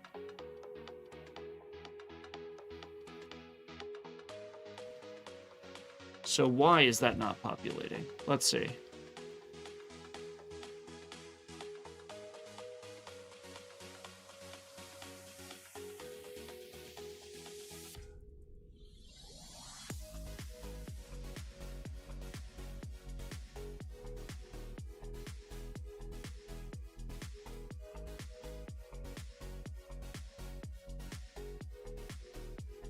Right, it shows it's available. It shows we can see the actual ISOs here using the same login credentials. We see all of these ISOs present.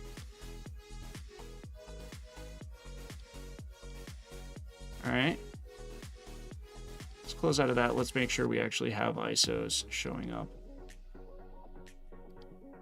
Right, we have ISO images selected.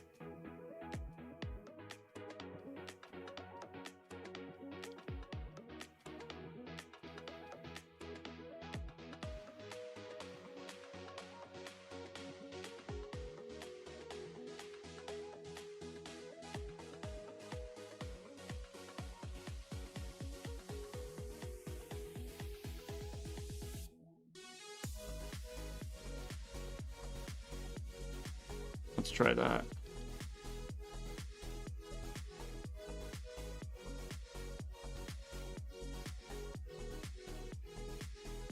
So we'll try it again. Let's see. So Proxmox. It's not complaining about resource pool, so I mean, there's only one. So I think it's fine, which it should just use anything available. Name. Alpine Linux test once again. Go over here, let's click the drop down arrow, and we still get nothing.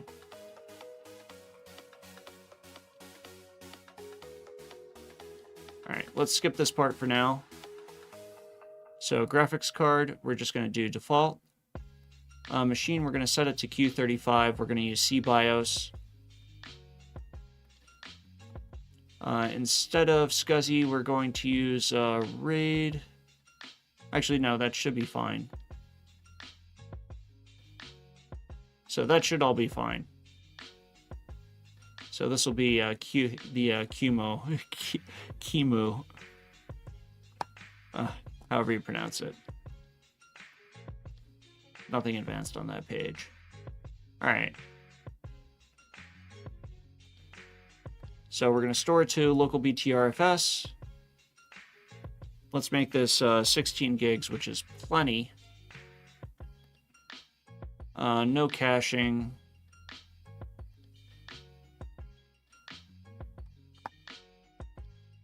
Good with that. Right? x86 64 V2 AES, that's perfect. Let's give this a couple of cores. Memory, let's give it, let's say 4 gigs. Network, we're just going to use our bridge. No VLAN tagging, nothing like that. We will set this to Intel E1000, which just talks to Alpine Linux a lot better. Keep the rest as auto. So we're going to go finish.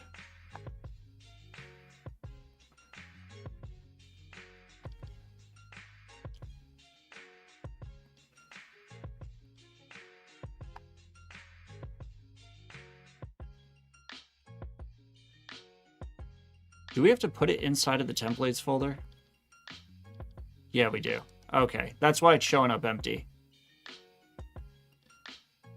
Okay, it won't just take it, so that's fine.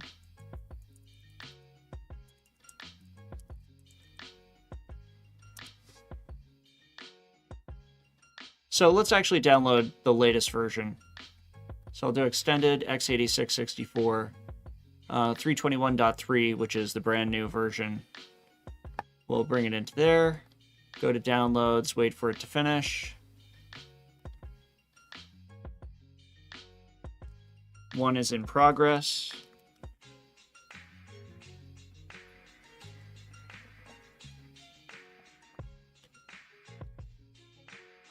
A quarter of it left.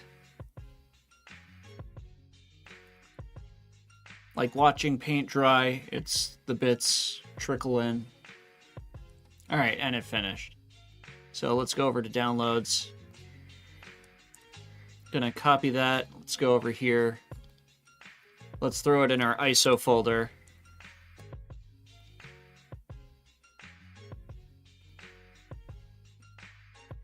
Respectable 75 meg over a wireless connection. No complaints there.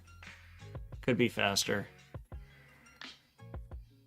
All right, and that was about a gig. So let's close this down, go back over to our Proxmox machine. All right, so we have this one here. Let's take a look.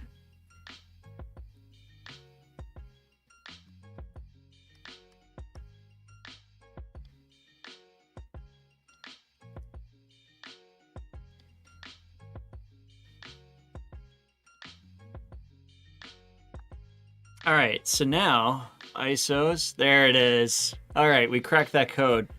So it's just within a nested folder set once we actually selected it. So now we can select this, so we'll be able to boot. It's going to be these settings, etc. 4 gigs of memory, which I think is going to be just fine for this. And let's just go ahead and start it.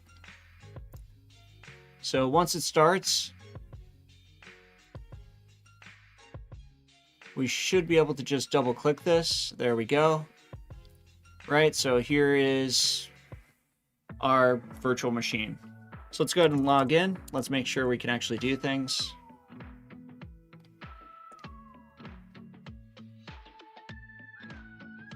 It should auto size. I don't know why it's doing weird things. Let's fix this. There we go. All right, so now it's full screen. That's fine with me. So let's do setup Alpine. Oh.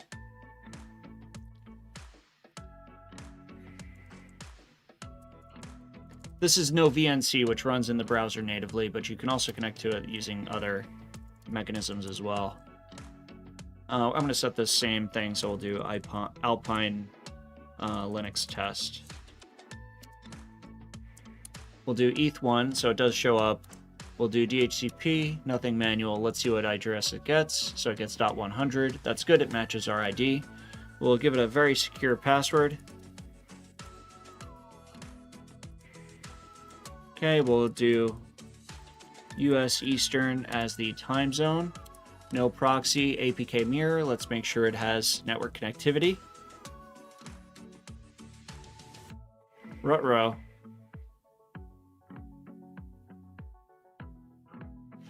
Let's see.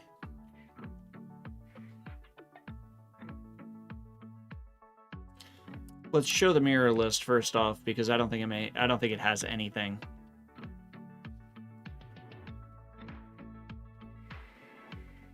So it does not. Let's see what we can do about that. I'm not sure if that's on the VM side or otherwise. It should not actually be an issue with the because it was able to get to the firewall, it should be able to get out. I'm just going to verify.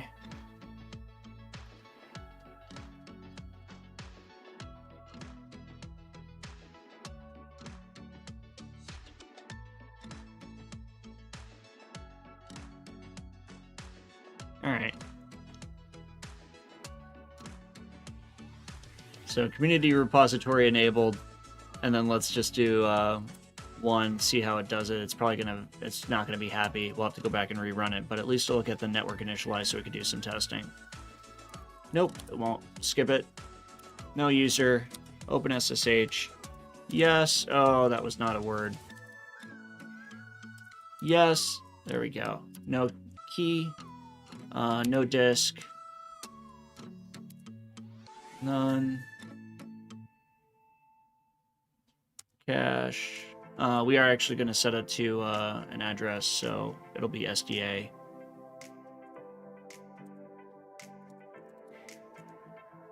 I don't currently have it.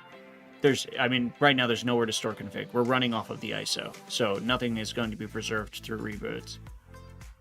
But I just want to make sure that the network is working. So we'll do ifconfig. Right, we do see it is up. So we'll do ping google.com. Well, CO should still work. It helps when I press the key. All right, so this looks like DNS, so let's see.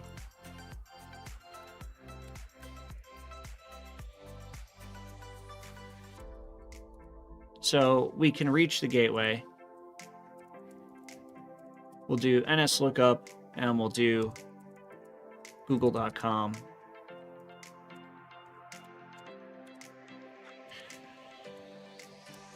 Google.com.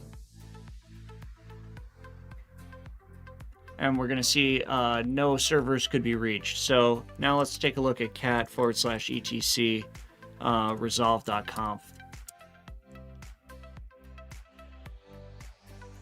Oh, and we may not have DNS enabled. Standby. We don't have DNS enabled.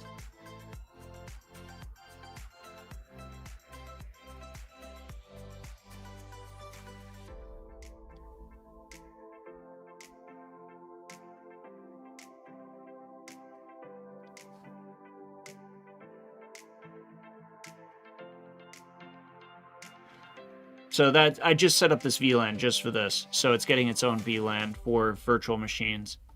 So what I had to do, and I have pfSense, so of course it's, you know, overly complicated. All right, so let's try this again. And now it works. Okay, so let's do setup. APK repos.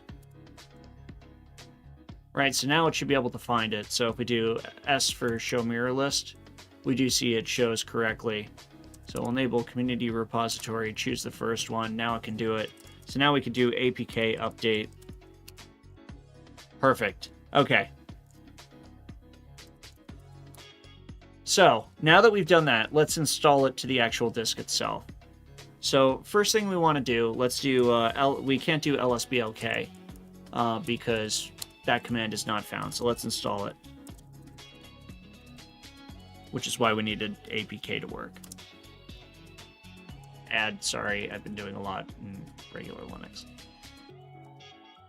Okay, so now when we do lsblk, we can see that we have the disk, which is SDA, but there's no partitions on it. So the first thing that we need to do is add a partition table to it, create a partition, and then format it, and then we can install to it. So we're going to do fdisk, and we're going to do /dev/SDA, right? We can print what's there. We see there's nothing there. So we can do M for help. That will give us some options. So we can do a new DOS partition table, which is O. Then we're going to do a new partition, which is N. We're going to do a primary partition, and we're going to choose to do partition 1. We're going to use the default for the first sector, default for the last sector. So now when we print it, we see that we have one partition, so it shows up as SDA1. So now we're going to make it bootable. We're going to do A1, print, and we see it has a star underneath the boot. To write this out, we're going to do W. That will print and exit. All right, so now if we do ls/dev/SD star, we see SDA and SDA1 show up. So now we're going to want to format it so that way it can hold files, things like that. So we're going to do makefs. And I noticed there's like dirt or something in my keyboard under the M key. That's why I'm having so much trouble writing on it. All right. So makefs.vfat. So it's going to make a fat file system. We could do ext3, etc. we would have to install it. For some reason, it doesn't come by default. Only FAT does. But because all of these files are going to be really small, it doesn't really matter anything. Plus, it's exFAT. It's not actually FAT32. So it's totally fine. So we just do makefs.vfat /dev/SDA1. Right? And it's just that fast. So now it's mountable. So because of that, we're not going to mount it, but we are going to do setup bootable. Then we're going to do our source drive and then our destination drive. So our source drive is just going to be our source image, in effect. So we're going to do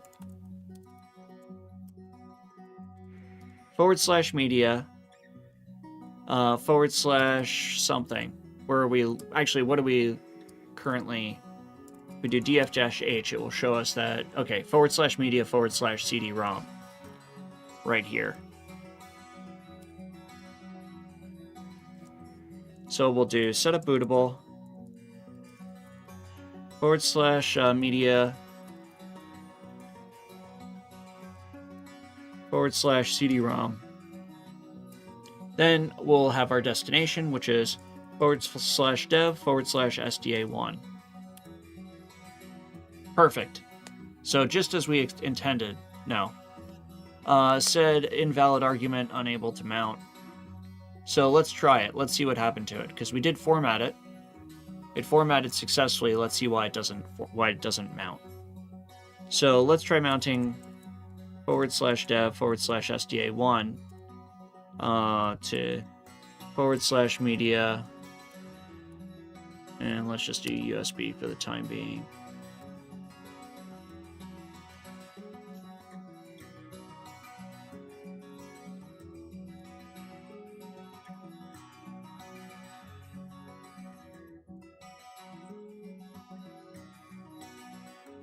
Right, so FAT, so we'll do df-h.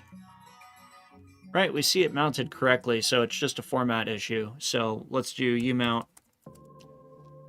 /dev /SDA1.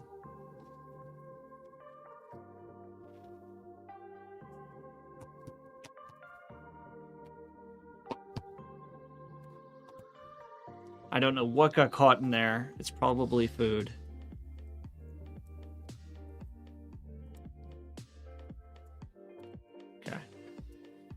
Alright, so let's do setup bootable again.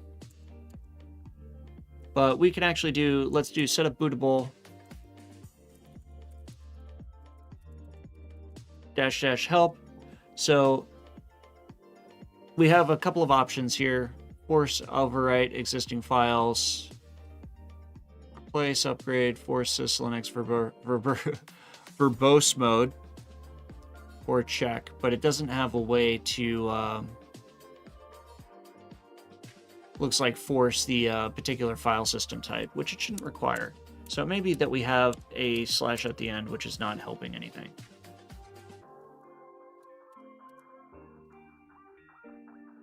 All right, go figure that one out. I don't know. So the key thing is we took off this / at the end of the CD-ROM for the source. So now it is bootable. It's all done. We could actually mount it and look at it. Right? And if we look at ls /media USB, we see it has all the files there. So what we can do now is we can shut down. So Alpine Linux doesn't have the shutdown command, so we're going to use power off. Right, so now it's done. So if we go back over to here, we can double click on this and we can pull out that media. So that's the install media that we use, that's the ISO image, but we actually want to set it up on the hard drive that we have provisioned for this VM. So we'll go back over here, we'll start this again. And you see how integrated it is. Like, that's why people like Proxmox so much. So we're going to log in again. Now, granted, this is brand new again, but we've worked out all of the other issues, so it should be really fast. So we'll do setup Alpine. Oh, did the same thing last time too. You have to click on the area of the screen.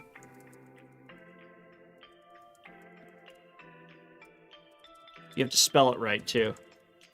There we go. So we'll give it the host name again. So we'll do Alpine Linux test. Ethernet, DHCP, no. So it comes up with the same address, thankfully. Give it a very secure password. Then we're going to do the US Eastern in this case as our time zone. No proxy server in my case. There we go. It got the proxy server or the APK server correctly. I'm going to do C to enable community repository. Use the default one. No user, OpenSSH. Yes to root login. None. So it's asking available disks for install. We don't want to install to any of the disks. We're going to do none. We're going to do SDA1 for storing configs and SDA1 cache. Then we'll do APK update. Spelling it right. Right, 24,000. We'll do LBU commit-d. Perfect. So now it's there. So when we reboot, we should see it come back, and because we have it stored to the local drive, it will come back with all of our settings. And the nice thing about this is running Alpine Linux on this is still incredibly lightweight, just like Docker, where it's incredibly lightweight. You know, it's something that's definitely a pleasure to be able to work with, because you can run hundreds of these on a machine of this size. And it's been running right next to the microphone the entire time that we've been doing this. So I think overall, you know, it's very quiet. We could probably give it a run for its money. Let's see if we can do a couple of like mem test or something like that. Right, so I log in, we see everything is preserved. Right, we still have internet access, so we could do ping. Perfect. And let's do APK add mem tests, APK search mem tests, mem tester.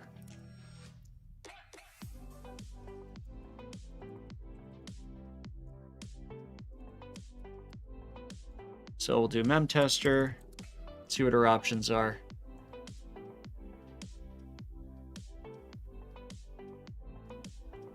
Yeah, doesn't look like we have to do anything in particular, so let's just do it. Perfect.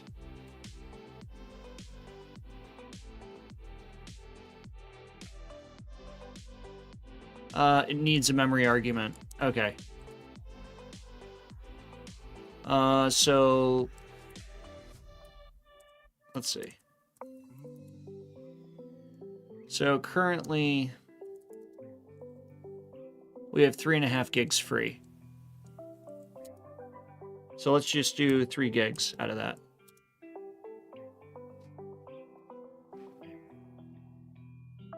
Right? So now it's doing things. While it's doing that,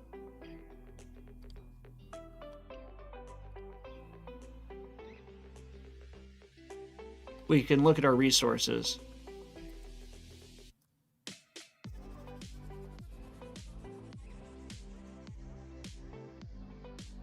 Yeah, that's not annoying.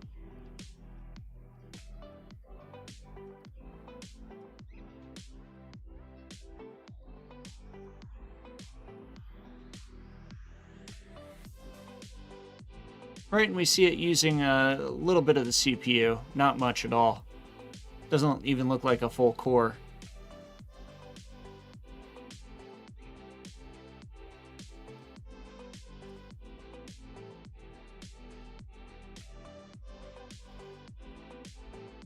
Yeah, and repository-wise, we definitely want to get rid of the subscription repository and add the non-subscription.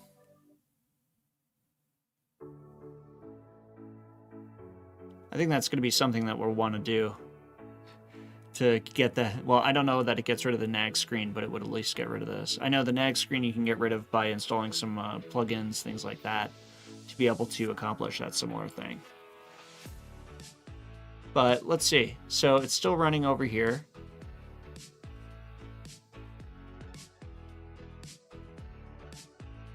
So far, nothing coming up with a, a bad test. And you notice that the timestamps are off here. That's partially because we didn't have a way for it to actually sync.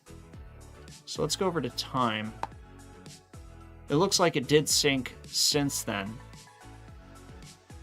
Probably because when we booted it up, it didn't have network access to be able to sync to anything. So, which is fine.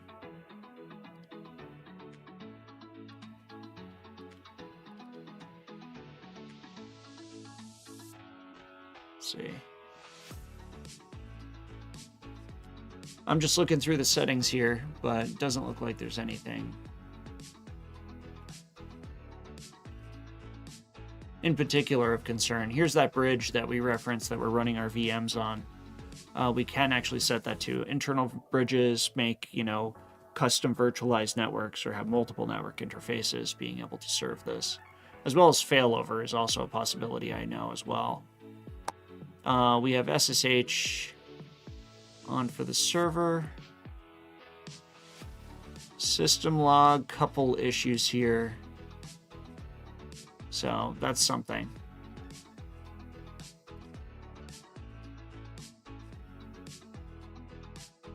No updates available, which is fine. I downloaded it yesterday, so it should be pretty good. So let's disable that. Let's disable that. Okay, which that's a thing. So we are getting Debian updates, but we're not getting the Proxmox updates. But overall, it's very nice. I mean, at the end of the day, got quite a few options in terms of administration. It's got a nice web UI, so it can run headless, right? So outside of the connection to get it initially booted, we didn't have to do anything special on the server itself in order to be able to get it connected. I do want to, just for fun, we'll shut this down, right? Because this is what it's currently using. So it's using almost all of its RAM because we're still running it, but it's using almost no CPU. And it says no guest agent configured. I'd have to look and see what our options are. We would have to install the QEMU guest. So I'm going to stop this really quick. I have to click it and then stop it.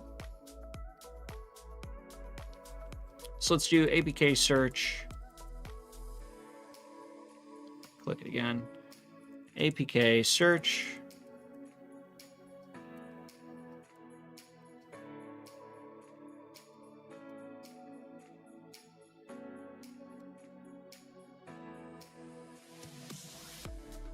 All right, so QEMU guest agent.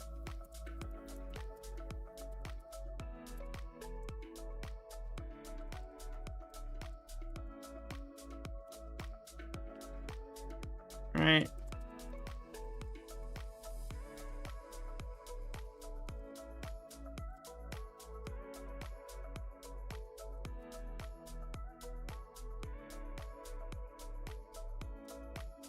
And we can make that auto start by doing RC update.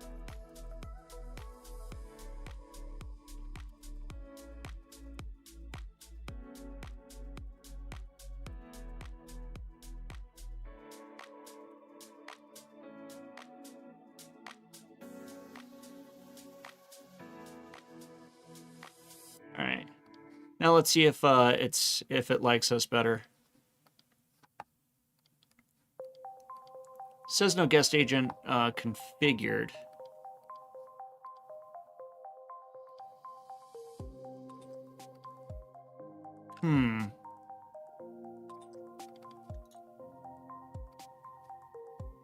Use guest agent.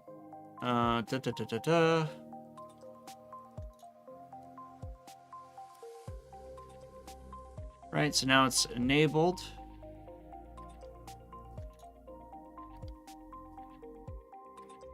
All right, we get nice graphs for all of these VMs as well, by the way, which is really nice.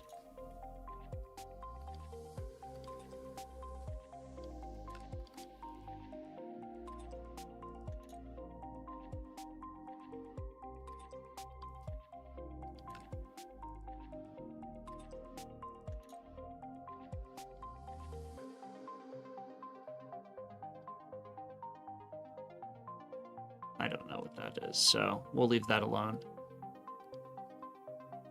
But it is nice to have it show the IP address.